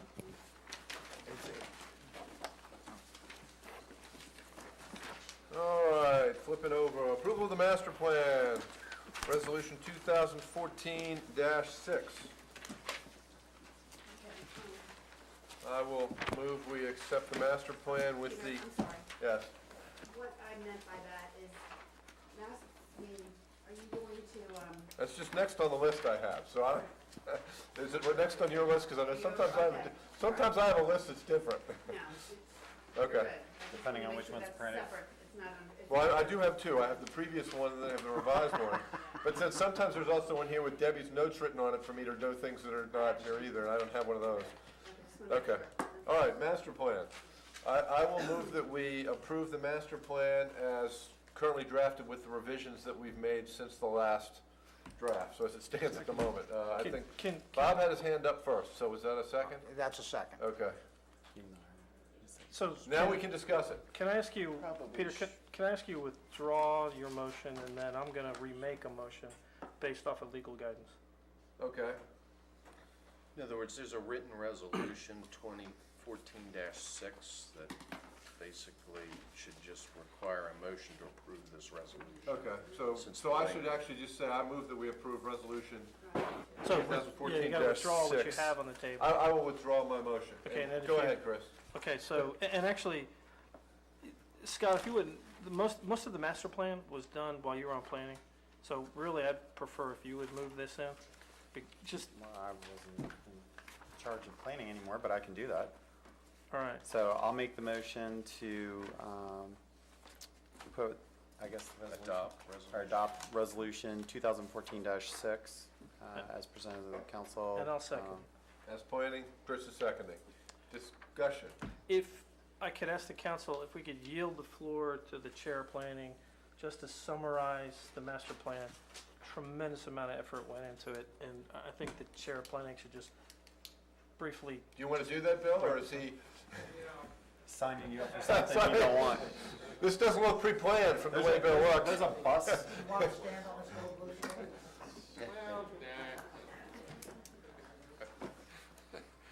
Okay. All right. Council members and audience members, the master plan update involved the better part of 4 years or more, and quite a few folks and groups contributed to it. That's why the acknowledgement page is fairly chock full of individuals and groups. It was a very, very collaborative process by a broad cross-section of the members of this community. That's significant. It's our effort to say we're taking responsibility for our community. It's our best collective thinking at this point in time, given where we think the town is in its development. It was initiated while Scott was our liaison to the council. The torch was passed to Chris this year. We had a succession of several members of the Planning Commission during that time, all with different skills, strengths, backgrounds, brought their own unique perspective to it. We tried to stay focused on a goal that only comes about every so often. It used to be every 6 to 8 years. Now it's been extended out to more like 10, okay? Perhaps appropriate. So a very collaborative process. A lot of people in the town, a lot of groups in the town have contributed to this. That's significant. It has a very strong, broad base to it. We tried to utilize a very, very thorough process in this. That was also part of the responsibility we tried to bring to it. We reviewed previous master plans. There have been 4 or 5 over the years. We looked back and tried to include the significant findings from town surveys, the community needs assessment, the priorities that residents were telling us they had for the town, the recommendations they had in terms of what they thought would make it even better, unfinished business in some cases, okay? We tried to get all of that in there. We tried to make it a transparent process, a very public and transparent process, so people had the opportunity to know where we were in this development, okay? What was on the table. They had a chance to review those drafts, give feedback to it, and we listened. We all listened. You listened as much as the council listened. We wanted to make this a shared public document and plan going forward. Significant partnering with town staff, with members of the council. I think something that makes this plan even better, we reached out to the other commissions. Every single one of the town commissions has a particular depth to it, a particular focus. They're specialists in that regard. Planning may be a facilitator and a coordinator, if you will, but there's particular focus that we benefit from by having water and sewer and economic development sanitation and recycling, and streets and roads, and all of that unique perspective. We reached out to the chairs, we reached out to the commission members of those groups. They came back with excellent recommendations. It's reflected in this draft. I think the plan is stronger as a result. In terms of land use and a development vision for the town, we tried to make this very balanced. We tried to make it well managed. We tried to make it appropriate for where we are in the development of the town. We tried to give a focus to infill opportunity as opposed to expanding our town borders. There's no compelling need to do that right now. And we didn't see the need, nor did we feel it responsible to expand the infrastructure of the town. We were concerned and we were aware of town resources and town assets. We wanted to make the very best use of those resources and assets for the priorities that had been designated. And so we tried to match those things up, okay? Finally, we wanted to make this both a comprehensive vision in the plan. We also wanted to give it the outline of an operating plan. So once we felt like it was in a proper state, it was acceptable, we had the outline of hitting the ground running in terms of implementing. Okay? Best of all, because we had the experience of working together and developing this and making a very solid, I think, stable plan, we've got that experience to draw on now as we go about implementing it. And that's the real exciting part. We've got a vision now that we think is appropriate for our town. We're going to implement it together. That's exciting. That's bottom-up stuff. That's a pretty darn good model for some of the counties around us. Okay? So I'll just simply say it's been a pleasure to be a part of this. And I was only a part of it, not all of it. Lots of people have contributed to it. I think it's stronger and better as a result. I think it's something we can be pleased with. And it'll continue to develop. It's dynamic. And we'll have a role in that, and we'll be able to experience that. I think it can only get better if we continue to be committed to the best that it can be for our community. So, having said that, rather than rattle on, I'll just simply say we're pleased with what we have here. We're pleased with the job that everyone has resulted in, and we're looking forward now to make it happen. Thanks, Bill. Pat? It's hard to follow Bill when he speaks because he does such a great job. Also, this master plan, unlike the 2003 master plan, we had the advantage of the 2007 town survey where we had a 43% response, which is unheard of, and the 2012 Be Local survey. We also had large parcel signs, very large parcel signs. Everywhere there was a zoning interest to make the public aware. These are some differences. As I said, back in 2003, only one person without development interest actually sent in a comment in 2003. It's nothing like this new master plan, so great job, Scott, Chris, Bill, thank you all. And let's not forget Heather back there. Oh, well, of course. All the other staff. Well, And that's true.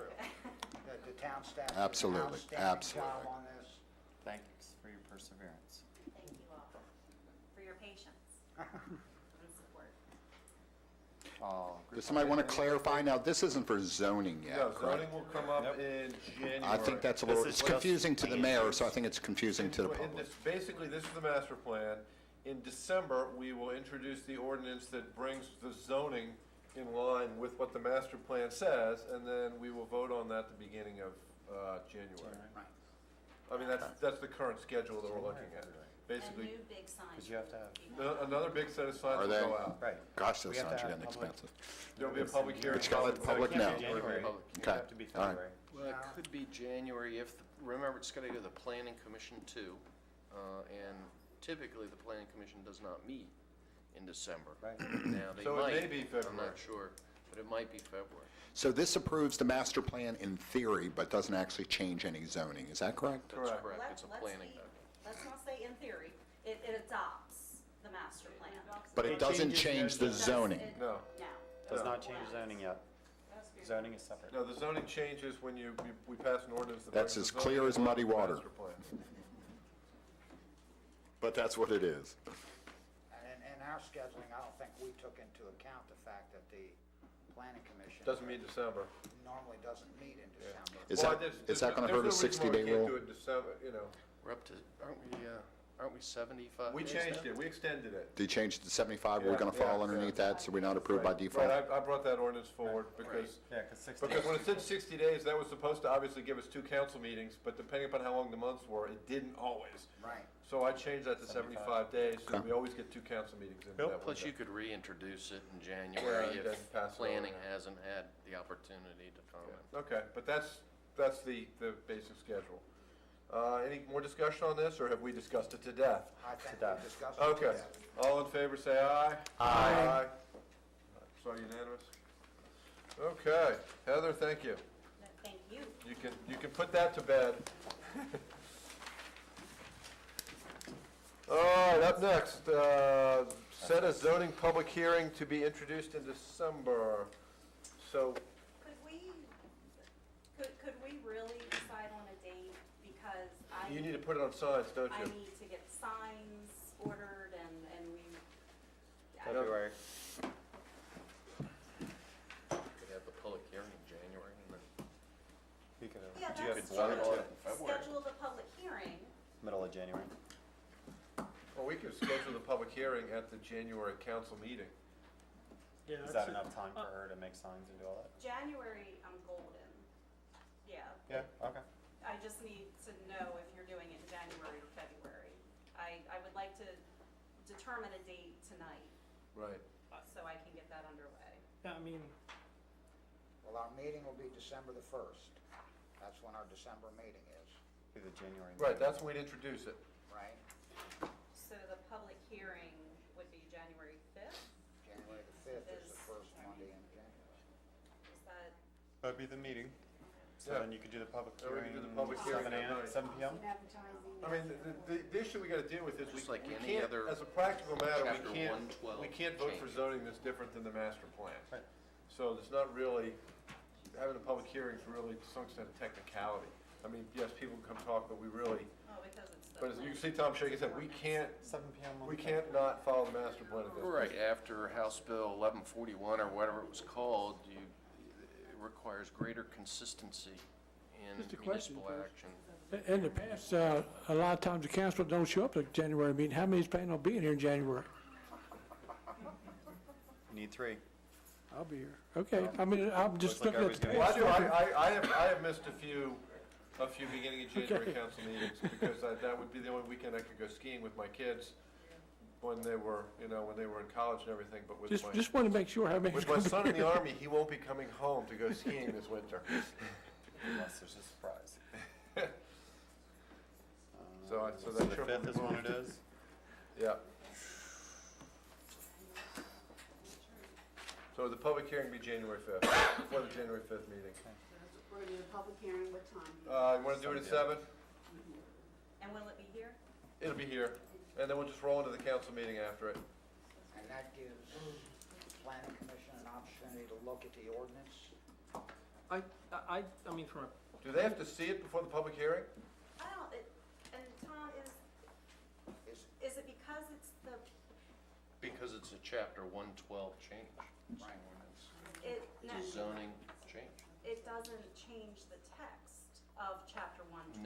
No, but Article 66B, now land use article, does require a review by the planning commission if you're going to change the zoning on property. Well, you're having a meeting Right, this so what we're month? saying is, can we have the public hearing before planning has their meeting?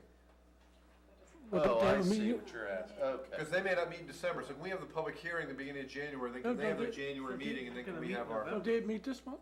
huh? Don't they Yeah, they're meet not- this you month? guys Yeah, are we're gonna meet this Yeah, but month. they won't have the ordinance this month. We won't introduce the ordinance till December. The 13th. Oh, I see what is there you're a reason why asking. we can't introduce it tonight for that formality? We don't have it. No, we don't We don't have it we written. don't have an ordinance.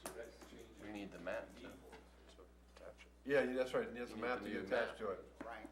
Yeah, can we, Bill, is it okay if we just assume that planning is gonna meet before then to review that? Okay. All right. We can meet in December. I mean, we voted for what they wanted, so I have to believe that they're just pretty much gonna look at it and go, Right. Make sure it's accurate. you know. Right, really, it's more a matter of make sure it's accurate than, The public hearing for 7 o'clock on January 5th. correct, Town Hall correct, at this time. correct. Because she has to make up signs to go stick on all the properties to annoy all the property owners who get mad at her.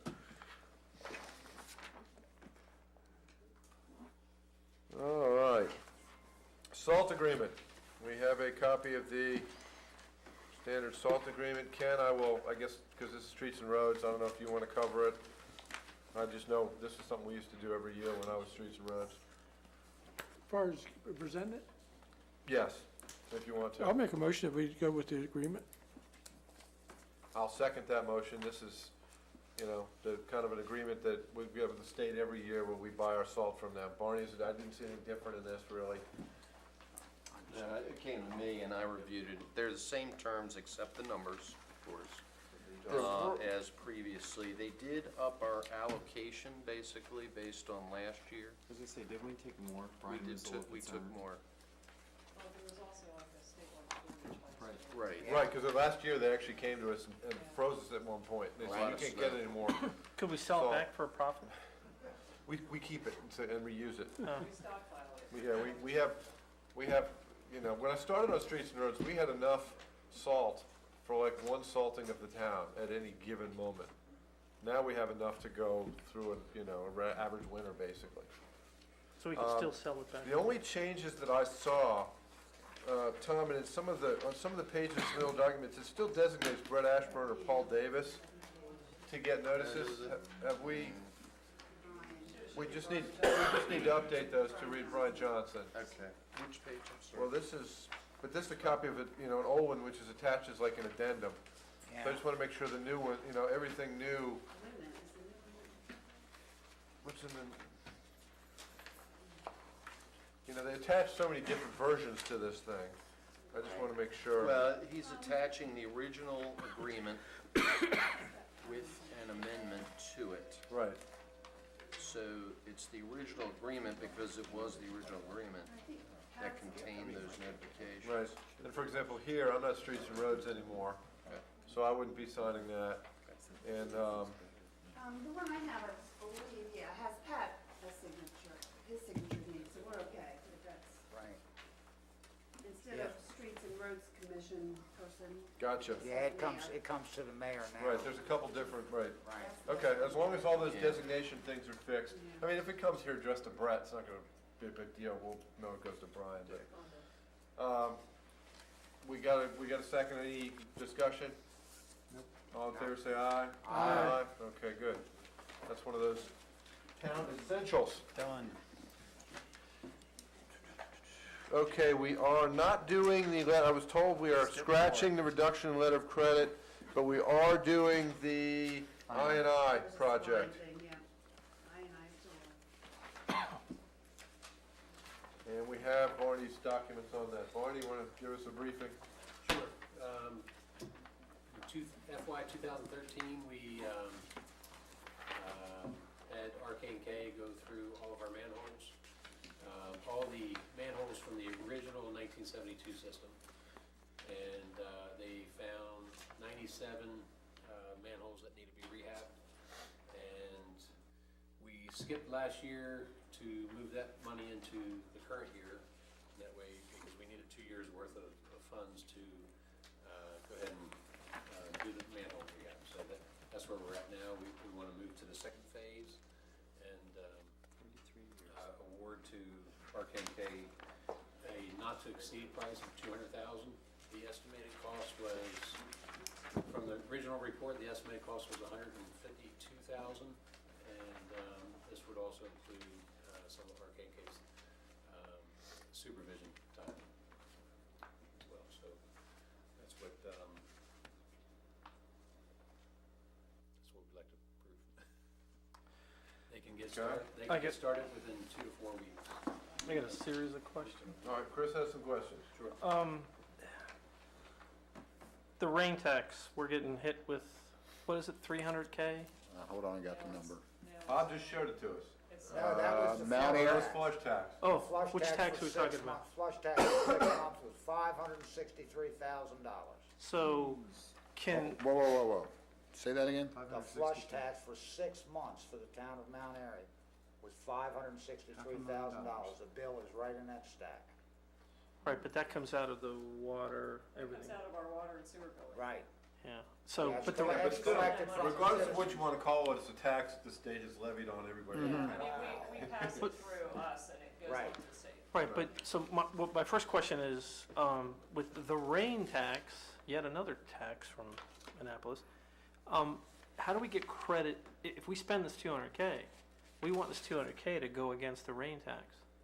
So if we needed to delay the project in order to claim credit for the rain tax, Ah, I see what you're saying. yeah, I mean, Because that's an 80-20, that's an 80-20 No, mix. you know, honestly, Well- I can't really answer that question. I'd have to look at our permit. I'd have to get with Tom Denelvis and see if we could use this money that we're spending on this project As to a give us reduction. credit. Yeah. Under our phase 1 permit that Yeah. we're tying. Chris is going in a good place, because we have to spend that money, because we're dedicated. We have actually, and I'll go over this during the mayor's report, we have to commit to $75,000 per year. right, so, Yeah, and I can't say that it won't count. I just don't know. I mean, I'd have to talk to him about the conditions. sounds like of the permit stormwater to see. management to me. So, okay, all right, so number one, let's post, and I got a couple other issues No, here. it's not stormwater management.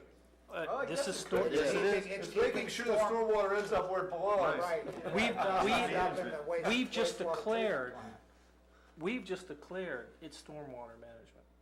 Well, it's I'm not stormwater. interested in what the state says. We've just declared it's stormwater, so let's delay this to get credit for the rain tax.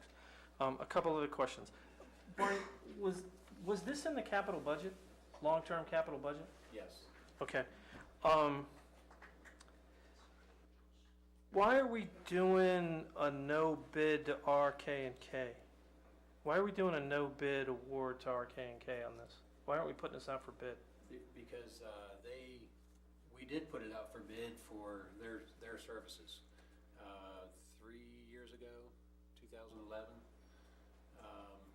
Consulting or construction, or both? Both. I mean, there's some construction to go with inspection of manholes, rehabbing. I mean, that's part of their scope of services that they do. But could we bid this? We could if we wanted to, but what they do is they bid it, they bid the services for us, in a sense. They get prices, and then we're. So they're subcontracting. Right. So if they're subcontracting, they're taking a margin off the top. If we bid it ourselves, there's no margin. Right, we cut out the middleman. We need. We don't their- have them manage it. We Need need their their expertise. services to manage We need this. their expertise. All right, next question. Can we hire on a temporary basis a town employee to go do the work instead of contracting it out? I don't think our employees could do this work. No, can we hire To refit somebody the on a sewers? temporary basis? I'm just, if we have turnover in staff, if this is a year job, then if we hire somebody temporarily. Well, essentially, we have, but it's that company. But this is Okay. specialized services that you can't just hire. Just somebody questions, off the street. okay. It's good questions. We could try. But we have we hired fail somebody. miserably. You certainly could. Okay, all right, well, I think the bottom line is, Because they're we budgeting, wait. and if they screw We, up. my suggestion to the council is we wait to make sure that we can claim this for the rain tax. I'd like to Absolutely. address that if we can. Good call. I was just gonna ask. Okay, Barney. We've already talked with Carroll County. They've assured us that any stormwater projects that we're doing, we have 3 ponds that we're working on, that work can be applied towards the rain tax. What about Frederick? What about the Frederick County? What about I've got a this? report on Frederick County a little bit later on. Whether One this of those qualifies projects is in for that, Frederick County. that's what we would have to determine, if this would qualify. So you're saying there's no reason to delay? If it qualifies, it does. If it doesn't, it doesn't. But delaying doesn't matter because we have to do this anyways. Correct. And We're not gonna spend. in other words, waiting doesn't make it more likely to qualify. Does this start immediately, or do we start Well, in it's 2015? It's a good point, It Chris. starts immediately. I mean, they could start in 2 to 4 weeks. But I guess the question, Barney, is, or anybody, waiting does not improve the chances of this being qualifying. There's no timing to the qualifying for this? Would that be correct? She didn't know, and Barney's saying, That's what we're hearing from Carroll County. That's what we hear. it's what we hear. B, what about Frederick? Because if some of this work is in Frederick. It would be, and here comes Frederick Dick, is- okay. And Frederick's not giving us any, so far Frederick, the rain tax is undetermined how that happens. And it's gonna remain, I'll skip the We report got later Dick on. back there. So, But it's going to remain like that in Frederick County. I asked specifically at a municipalities meeting on October the 17th or something like that, and was told they have assessed each property 1 cent. It's on your property tax bill, okay? The MDE is threatening to fine them $32,000 a day, but has yet to do anything about it. you know, actually, given the size of the county, $32,000 a day might be a deal, given how much that the state's charging. So, here, So that, and so until there's, at this point, go on the fact that there is gonna be nothing in Frederick County, we'll probably No, that's have for to the get whole our county. own Tier 2 permit. That sounds like a good deal for the county. Is that right, Monica? We would go Tier 2 on the Frederick County side, or? Yeah, I mean, our permit would have to be this MS4, tier 2. Right. In Carroll County, we're on the so, first tier. right, and then let me lead into yet a question is, more is Frederick complicated County's question whole for bill water and sewer. More than 11 million. It might be. And I don't know how to Then they're bring still this gonna up be liable. properly, but I'll just bring it up and maybe water and sewer can talk about it. On the Carroll County side, a portion of the property taxes on the Carroll side went to Westminster. Westminster kicked it back on an 80-20 basis to pay for stormwater remediation in Carroll. On the Frederick side, we have a liability in Frederick, the town has a liability in Frederick for stormwater remediation. We have, correct me if I'm wrong, basically gotten 1 penny per property on the Frederick side. You didn't even get the penny, No. the state of No. Maryland got So it. even worse. So my point is this, and again, maybe this is an issue for water sewer to help guide us, is this. When we get the bill from Frederick, and I admire Frederick for what they're doing. Hey, MDE, come and sue us. I admire them for doing that because I support them in that. When we get the bill from the Frederick County side of Mount Airy, When you get what bill? What bill are you talking about? Well, Phase 2 is going to fall on the towns, as far as I know. That's right. Phase 2 is going to, right now, there is no Phase 2, but we know it's coming down the line. When Phase 2 hits, then we're going to have a problem. Carroll County, we've already taken care of that. right, so what I'm driving towards is, in Carroll, the cost for the rain tax is money coming back from Westminster. In Frederick, Frederick County Commissioners are sending us, in a sense, nothing. So if we have to fund, And to complicate the matter even more, about 75%, is that correct? 75% of the remediation is in Carroll County. Frederick County only has 25%, so, about 25% of the land, or of the remediation. right, so what I'm driving towards, and I don't have a solution, but this is something that maybe water and sewer. Well, that's can good, pick up, though. It's actually- Is, if we get stuck with, when we get stuck with a remediation bill for the town, Carroll has kicked money back to us out of property, Frederick has kept it all and given us nothing. So if we, Well, Frederick didn't take anything. They didn't take anything to give back to us. thank you, May I, Frederick's not kicking may I anything. clarify this? Okay, yeah. Hold on, Dick, So the question is, if, when we start paying for this rain tax, from the town's perspective, we've gotten a share back from Carroll, based off of Carroll property taxes. We're getting no share back from Frederick, based on Frederick property taxes. And how we figure out what's fair, what's not fair, Well, boggles you're my gonna mind. pay $75,000 for the first year. Is that all Carroll County people paying it, or Frederick County people paying that too? Yeah, don't know. Okay, it starts getting where, do we keep Carroll County and Frederick County separate? Are we gonna have 2 tax rates in the town, or 2 different water rates? I don't know. But The in this beauty of case- being bi-county. You have the same understanding of the problem that I have. And it's not gonna be decided until after tomorrow's election. something, I'm just And suggesting. it may not it's gonna even be be decided decided then. then. I'm just suggesting that this We're- is something for water and sewer to We are, start to we figure are out. beginning to try to figure out exactly what is going on. Well, I see Dick standing there. I know Yes. Dick always has some words of wisdom. First of all, unequivocally, absolutely 100%, we pay no rain tax in Mount Airy on the Carroll or Frederick side. Rain tax doesn't exist as far as we're concerned. What you're really talking about is the EPA, MDE enforced permits that set requirements for stormwater management.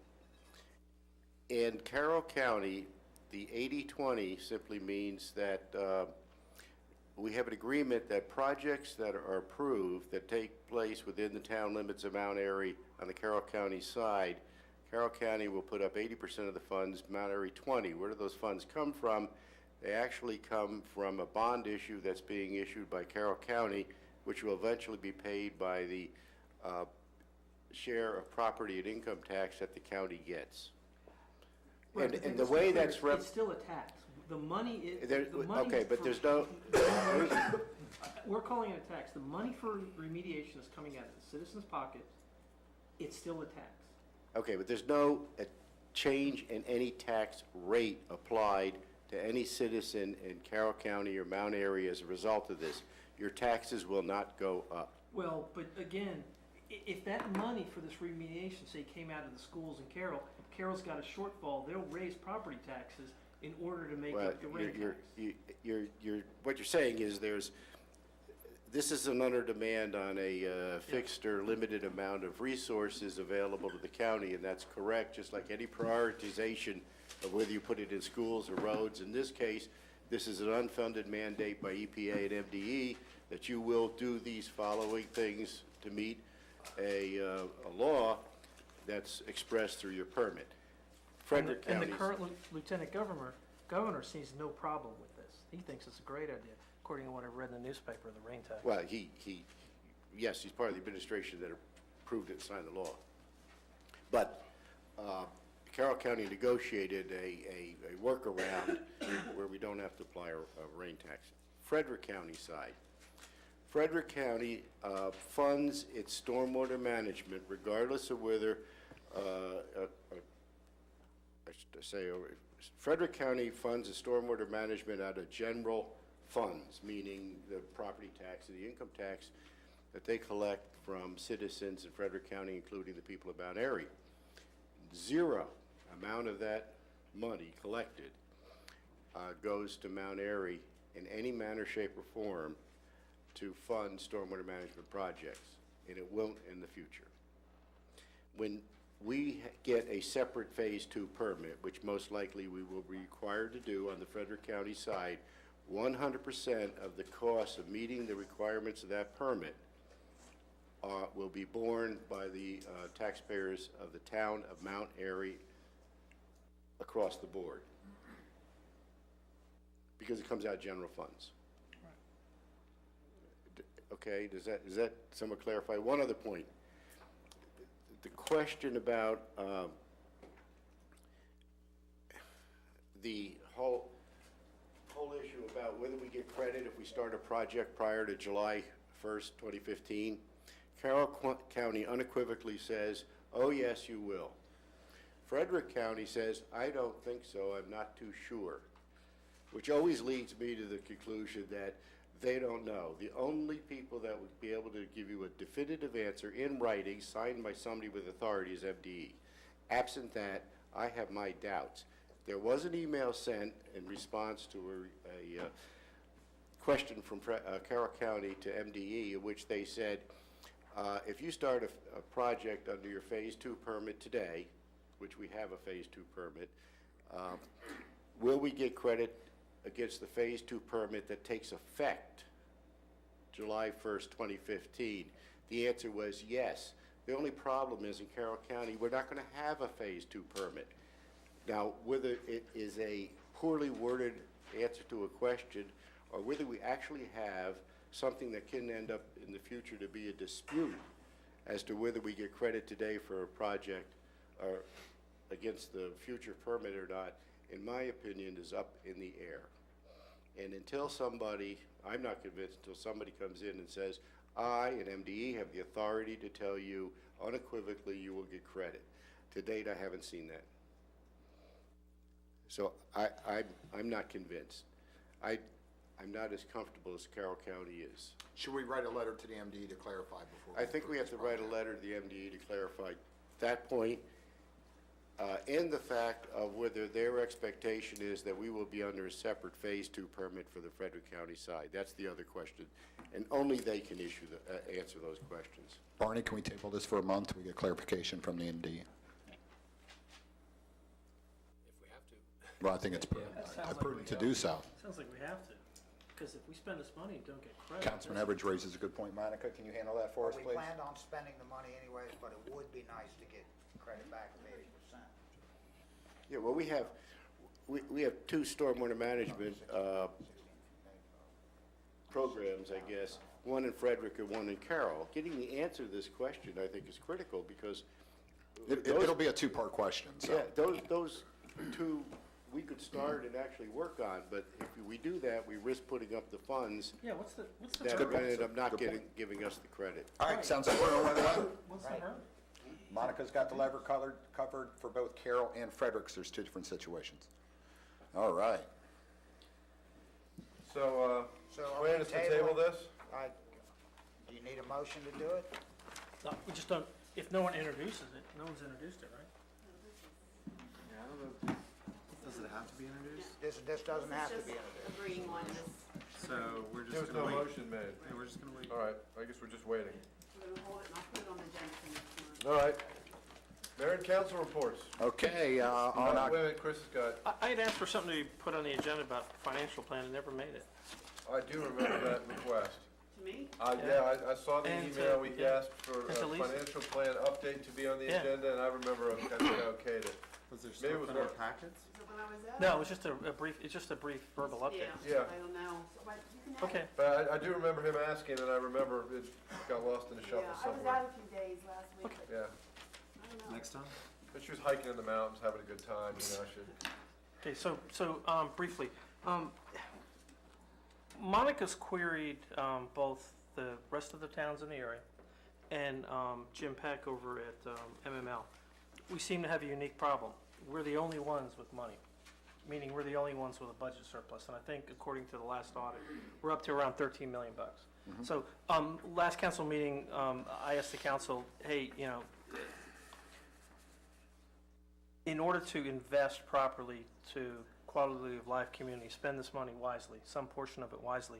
I thought we needed to engage a professional. Council seemed like it was okay with that, provided the costs. Given the current budget situation, what I'm asking the council tonight is the council willing, and I'm just looking for consensus, is before I prepare an RFI for approval and throw it out on the street to do this, would the council be willing to take some of the money out of reserve, this 13 million, some small portion out of reserve, to figure out how best to invest it for quality of life, economic development in town? That's all. Well, I think my only question was, how much is it gonna cost? I'm not sure. Yeah, I mean, it doesn't seem to me it could be that much to have somebody come in and advise us on, You might be surprised. By, okay? I wouldn't treat that. Were they gonna make a decision on where we wanna go with our future? I thought that's what your long-range plan is gonna give us options. so we've got all the numbers for a long-range plan. And we've got. For great- capital, per- capital. We have. Your plan was broader, I'm sorry. It's broader. We developed numbers for a long-range plan, and it'd be very clear to me as we were putting together all of these numbers that neither myself nor, frankly, staff had expertise to say, okay, here's what the budget picture looks like the next 10 years out. What can go, what can stay, and even more importantly, given now that the master plan has been passed, of the things in the master plan, Center Street, Community Center, how do we look at the amount of money that we might have left over, and how do we best invest that money into the community? What's the best economic decision we can make? And I just don't think we have the expertise to do that. All right, well, so Scott has his hand up. So I guess the couple comments that I'd make is that as a result of staff's due diligence as well as the mayors of the town and their past decision-making in generating budgets for this council to evaluate and approve, we have year after year grown a budget. So from a financial perspective, we have the money. I don't think we need to, in my opinion, spend money to figure out how do we save money, because we're saving money. Staff has consistently taken funds and moved them around. Cheryl was here at one point. Charlotte's over here. There she is. She's quiet. But they've taken the money and actually reinvested in bonds and done certain things that have helped the town to stabilize itself through hard times, etc. I think for us to discuss for a future of what things do we want to do with the money, or how to, what type of projects do we need, coming up with a list is one thing. Taking money out and paying somebody to go through that, and as Monica just said, my fear would be is it's going to be a lot of money. Right, why would we do that at this time? We know we have projects that we need to execute on. We know that roads have been behind for a little while for asphalting. I don't know that But we're Scott, having if I could, so Scott, so for example, agree with that. the Community Center Task Force is gonna come before us fairly soon with a couple options. Okay, here's options A, B, and C. Again, one of the thoughts, the visions of the master plan is we punch through Center Street, and if we do that, we can gain some economic advantage. But, okay, how, do we know what type of economic advantage? Do we know what kind of businesses that'll bring in? Do we know what it will not do? Will it really pay for itself? The community center, do we do the Cadillac plan and hope for more retail? Do we look at public-private partnerships to help the rail yard, to help the bank, or something like that? I mean, these are questions that, A, based on somebody's professional experience, they could say, look, if you expend this amount of capital, given the economy, the demographics of the area, so on and so forth, here's the projected rate of return, and that will give us the ability to make a decision on how to spend some of this excess capital. I mean, that money's been growing over the years. Well, okay, we're still sitting on it, so clearly a portion of it goes to capital projects in the future, a portion of it goes to reserves. But frankly, I don't think we have the expertise on hand in order to do a complicated study like that for the future of the But I community. thought that was part of the you have reason to why vote. we have commissions. Okay, you were up before. Well, I was up and then, but I. You went up and down, up and down. I just, real quickly, I think the councilman ought to put together a proposal. I think we're turning down or discussing something pretty vague right now. I think in theory it has some good points, and maybe we put together a proposal to see what it might be and specifically what they might do. I think as far as the vision for the town, that ought to be triggered by a town survey, this council, elected leaders, the vision, but some of the economic parts of it, I think you're right, we would need professional guidance. So maybe if you could work out a plan and bring it back, I think it's a good idea. And Pat, you just about nailed what I was gonna say. I thought that we were elected for a particular reason, and probably the highest reason that we have is to take care of the town's money. To run this town and take care of the town's money. So I don't wanna abdicate our responsibility to somebody else. And I'm not sure that's exactly what we're doing. Right, let's clarify what we're doing, and you might get people on And board. so I would need, before I can vote for something Because like he's- that, I when would he need mentioned Center clarification of Street, that clearly exactly what is- we're talking about. That's a study in economic development. I think he raised a very good point. He got me on that. But Right, so the 2 points, based on the current financial plan, analysis, we got our budget plan, right? We're even. Right. I mean, our operating budget's even, water and sewer is now even, so we're kind of at break even. We have a slight surplus, right? But the whole point is, this $13 million kitty, which could have a substantial impact on the financial well-being of the town.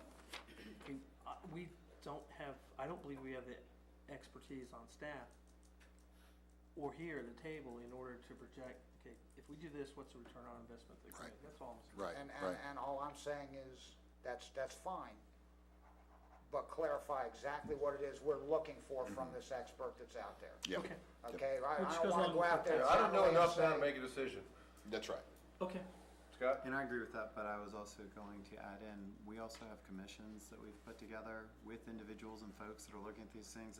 Economic Development Commission might have ideas, planning, I'm sure has ideas for things that they see and we should be doing. So I think we should leverage resources that we have right now and people that may have more of an ear to the ground. And I think that, I think the intent of a professional consultant is they do take into account all the needs and the wants of all the different commissions. But at the end of the day, you're looking at somebody who's got a broad range of experience outside of the town, an organization with a broad range of experience to meet a situation like ours. Here's a town of 10,000 people, its infrastructure's fine, it wants to do certain things. What's the best way to achieve that goal with the money we have while being conservative and responsible with? And I think if we use our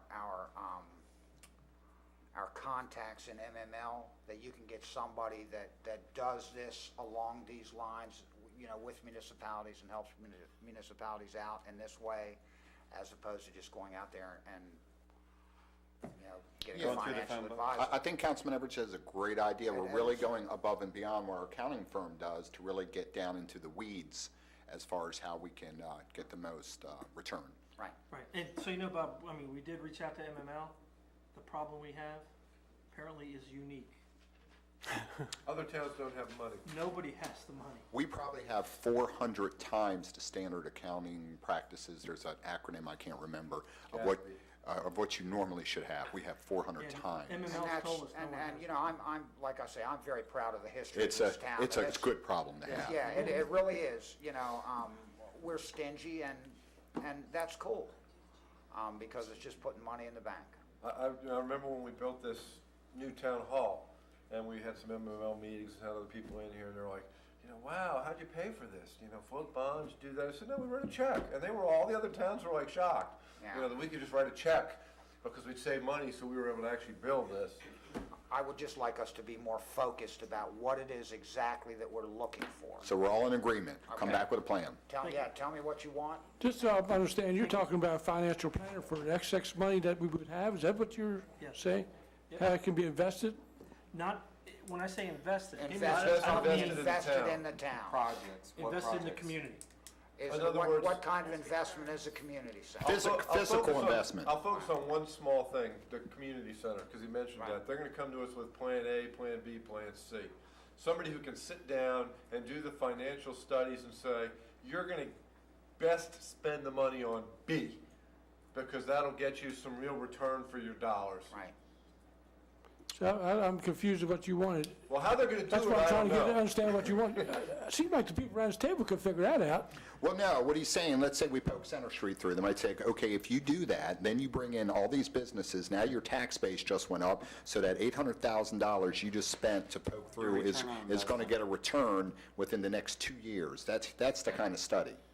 In very broad terms, that's the kind of study he's looking for. And in some cases you could look at an investment that I'm talking about in terms of capital ROI, return on investment. You spend this much money in infrastructure, this much money comes back in taxes. In other cases, you can't measure the human ROI. If you build a community center, okay, that brings certain benefits to the town. There's no return on investment there. It adds to It might raise your property values. Right, so the point of Standard of living. going out to get a professional to do people this happy. is to balance, to give us information to balance that decision, which. Some of these projects have ongoing annual costs. Just Right. keep that in mind. So, focused, and what's the cost to us Oh, for this ongoing management, step 3 of the community center. stuff? Right. All right, so Monica, you're gonna have a work cut out for us for next meeting. All right. Mayor's report. Okay, on October 23rd, the Carroll County Commissioners and 8 Carroll County municipalities signed a detailed agreement to meet the state MD requirements for stormwater remediation program. We talked about it, known as rain tax. This is a unique operational agreement that will allow Carroll County to assist in funding the project, not only in the county, but in all 8 municipalities as well. For Mount Airy, the original cost would have been approximately $400,000. With the joint agreement, the county will pay 80% of the cost of the projects, the municipality 20% of the cost. This brings Mount Airy's cost down to approximately $75,000 per year over a 5-year period. That does not include Frederick County, which is 25% of our land mass, I believe you said? Right. Okay, so we still have that issue. 25% of our remediation. 25% of our remediation, so we could take care of 75% of it here. This joint permit for Carroll County and the town runs a 5-year period, begin fiscal year 2016. Due to Mount Airy's dual county status, stormwater management will also be needed in the Frederick County portion. The projected annual cost, I think you'll have more on that, but that is going to be $100,000, which again is much less than Carroll. Frederick County is not participating in the town's share of the cost of remediation to meet these programs. On a lesser note, just want everybody to know, the mailbox out in front of Town Hall is scheduled to be replaced by the post office. We do have 1894 mailbox that is currently being refinished. We're going to bring it inside here and use it for our drop box here. The post office is going to evaluate the amount of mail that goes into that large box. Right now, we think it's a handful, but we're going to see it through the Christmas season. And if it works, we're going to use the 1894 mailbox in front of Town Hall. Again, at the Mount Airy Collision Center, is doing the refinishing on that. As you all may or may not know, we did purchase a new vehicle, originally budgeted for an economy car. We went just a little bit above that so we could accommodate the staff and the needs, and we got an Impala, so it is available. We did replace the transmission in the Bronco. I think that's something Ken and Peter both. Tahoe. Well, my notes are wrong. So at any rate, Glen Burnie Transmissions, I think, did a great job for us. They did mine, and I said, check them out. They're a lot cheaper.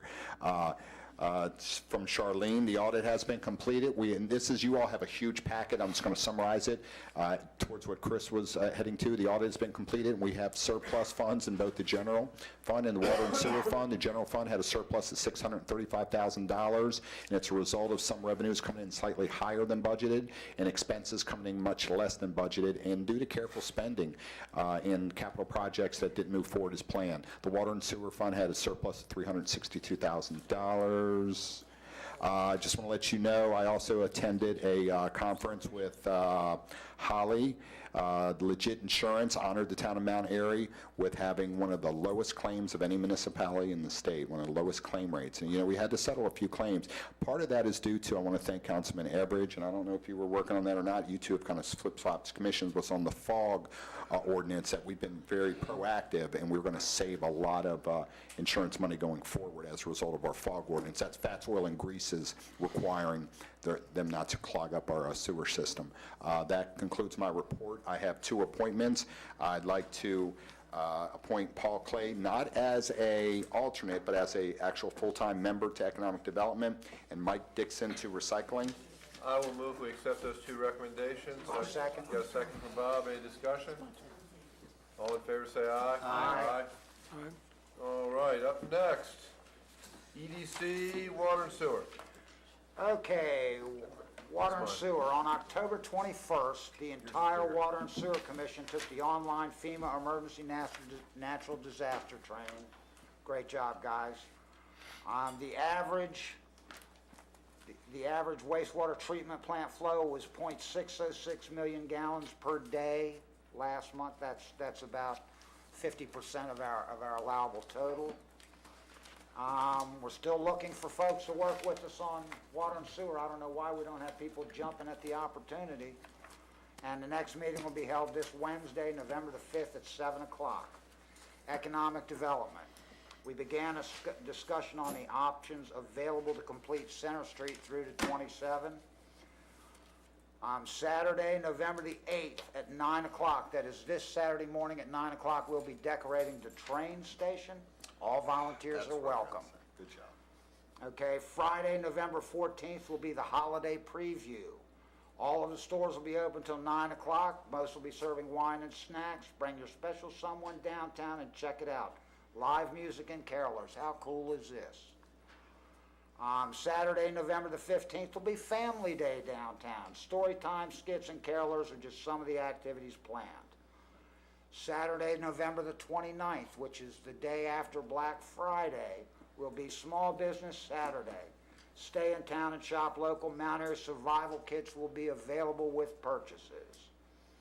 Saturday, December 6th, tree lighting ceremony and Santa parade are scheduled. Entertainment and festivities begin at 5 p.m. Santa and Mrs. Claus can be found at Firehouse Pottery after the parade. Let's see. Sunday, December the 7th, the Mount Airy Volunteer Fire Company will be hosting the Santa Open House. December the 10th, which is a Wednesday, 4:30 to 6:30 p.m., the EDC and the Greater Mount Airy Chamber of Commerce will be hosting their annual business card exchange in Town Hall.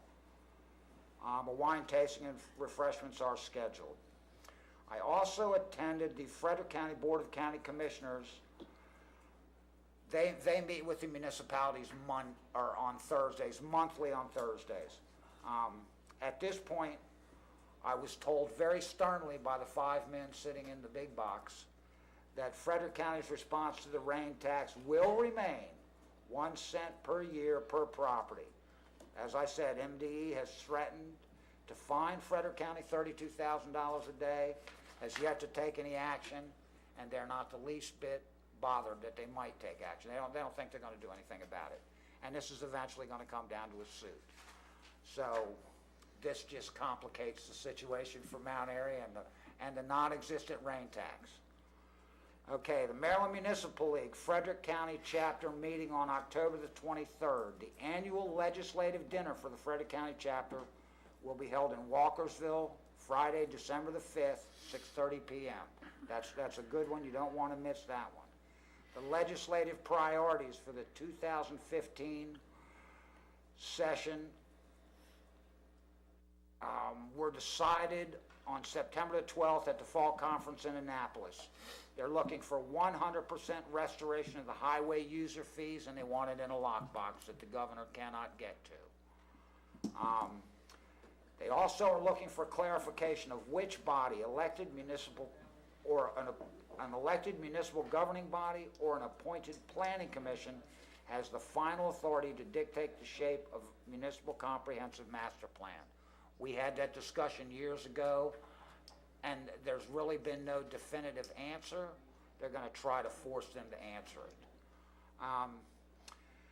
And they're also, their third priority is modification of state-imposed financial disclosure requirements for municipal officials.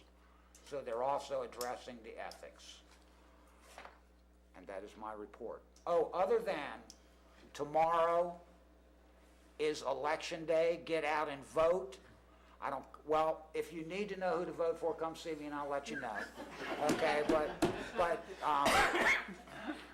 make sure you get out and vote. It's the most important thing that we do every year or two. Thank you. Great job, Bob. All right. Thanks for handling Frederick County. Beautification, Parks and Rec. This was one of the odd months where Parks and Rec met first, so I will do Parks and Rec first.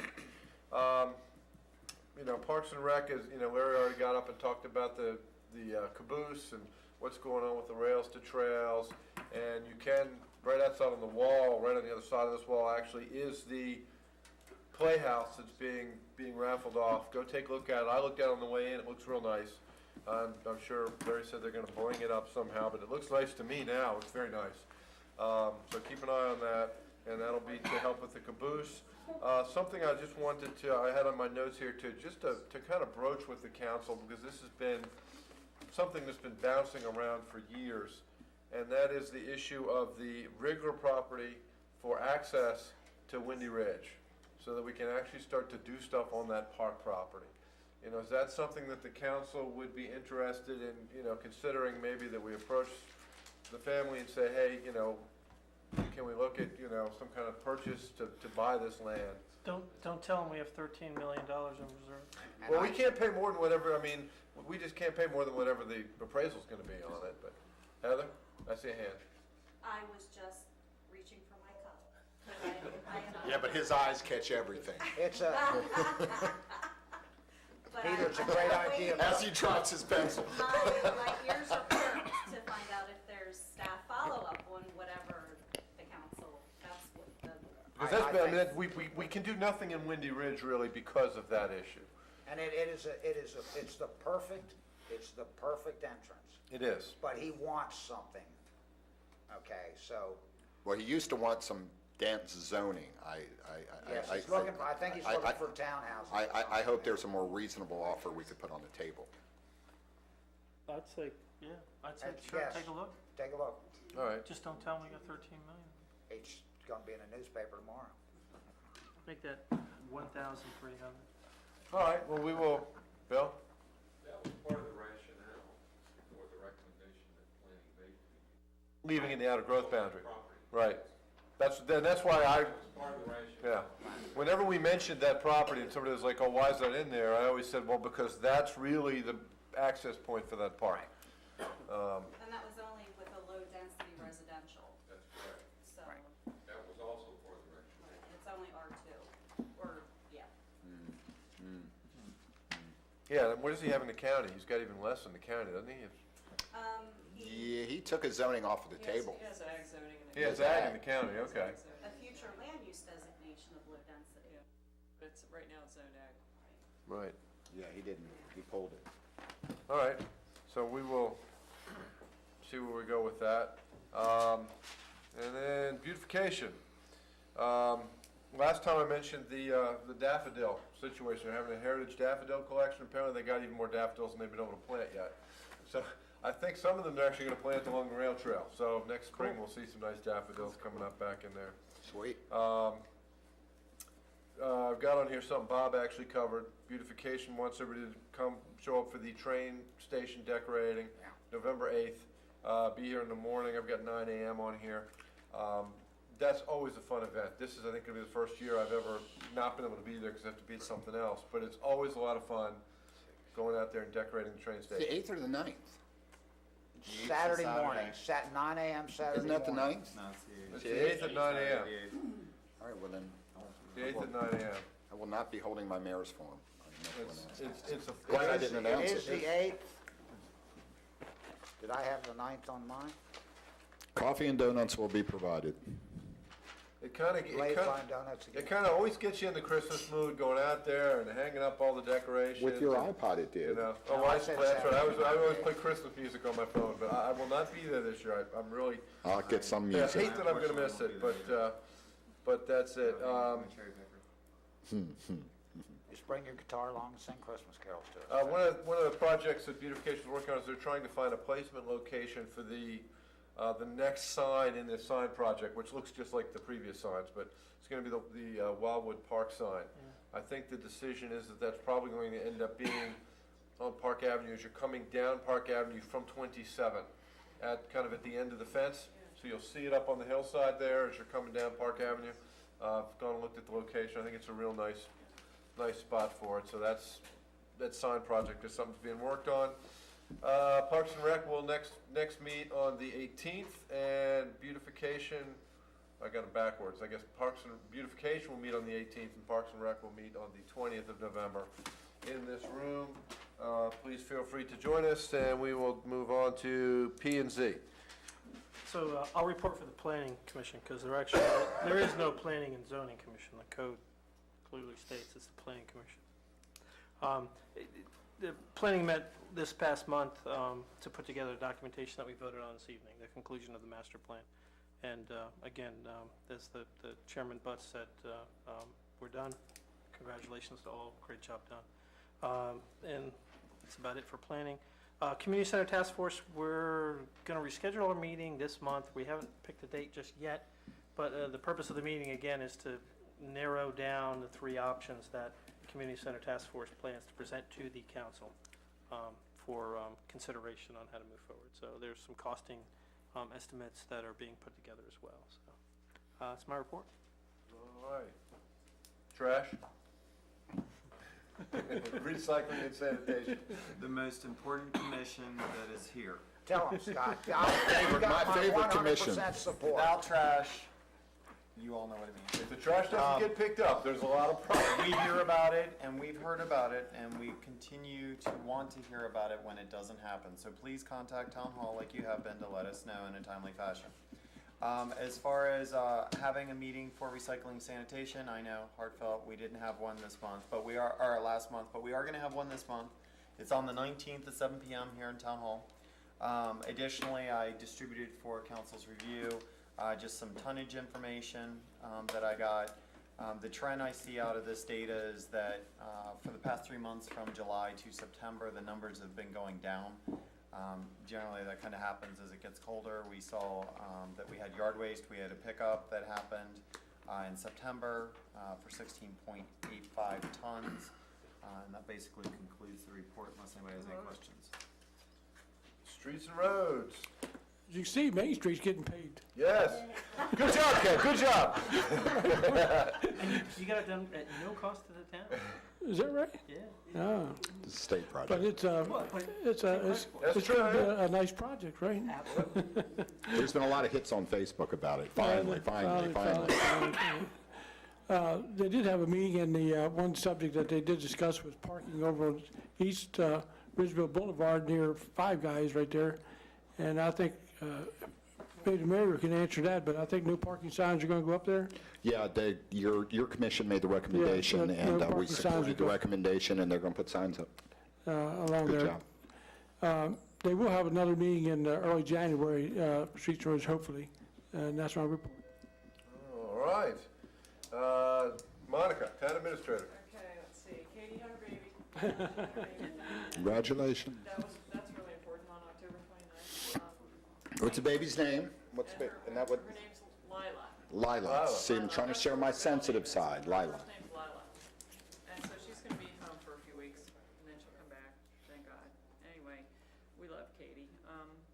The Main Street paving, there's gonna be traffic disturbances. That's gonna be happening for the next 2 weeks, so please, please, please, please obey the flaggers, the people that are out there. Don't try to go around, over, under, or across anybody's lawn. We had some kind of crazy things happen when the Stornberry project was going on, so please, please, please don't run anybody over and obey the flaggers. Also, Brian's had trouble with people putting their leaves in the street because they think we pick the leaves up, and we've been running our new street sweeper around, so please don't do that either. Bag your leaves, and they will get picked up. And that's it. And does any of that go to, and this is not a joke, actually, if leaves can play into our stormwater management, our rain tax issue as well. Street sweeping, because we want to keep our storm drain areas clean and our inlets clean. Yeah, we can get credit for that. Right. But a lot of Frederick City picks up for the their new leaves, yeah, they street just sweeper. brush them into the street. Some people move them thinking they can do that, but you can't. That's it. And some people do it repeatedly, year after being told that we don't do it. Yes, and I try to send Dave out, I try to send our code enforcer out on those situations and either give people a warning or give them a ticket. All right. Town attorney. Over the last month, worked on the disorderly house ordinance that you've had in front of you introduced, a little bit on rails and trails, as we'll talk about at the conclusion of the open meeting, a little bit on the master plan issue, attending the last planning commission meeting, for instance. But that'd be my report at this time. All right, any other business? I will move that the bills be paid. Got a second? All in favor, say aye. Aye. I will move that we go into a closed meeting in order to consider acquisition of real property for a public purpose, basically rails to trails, and that we immediately go into adjournment at the end of the closed meeting.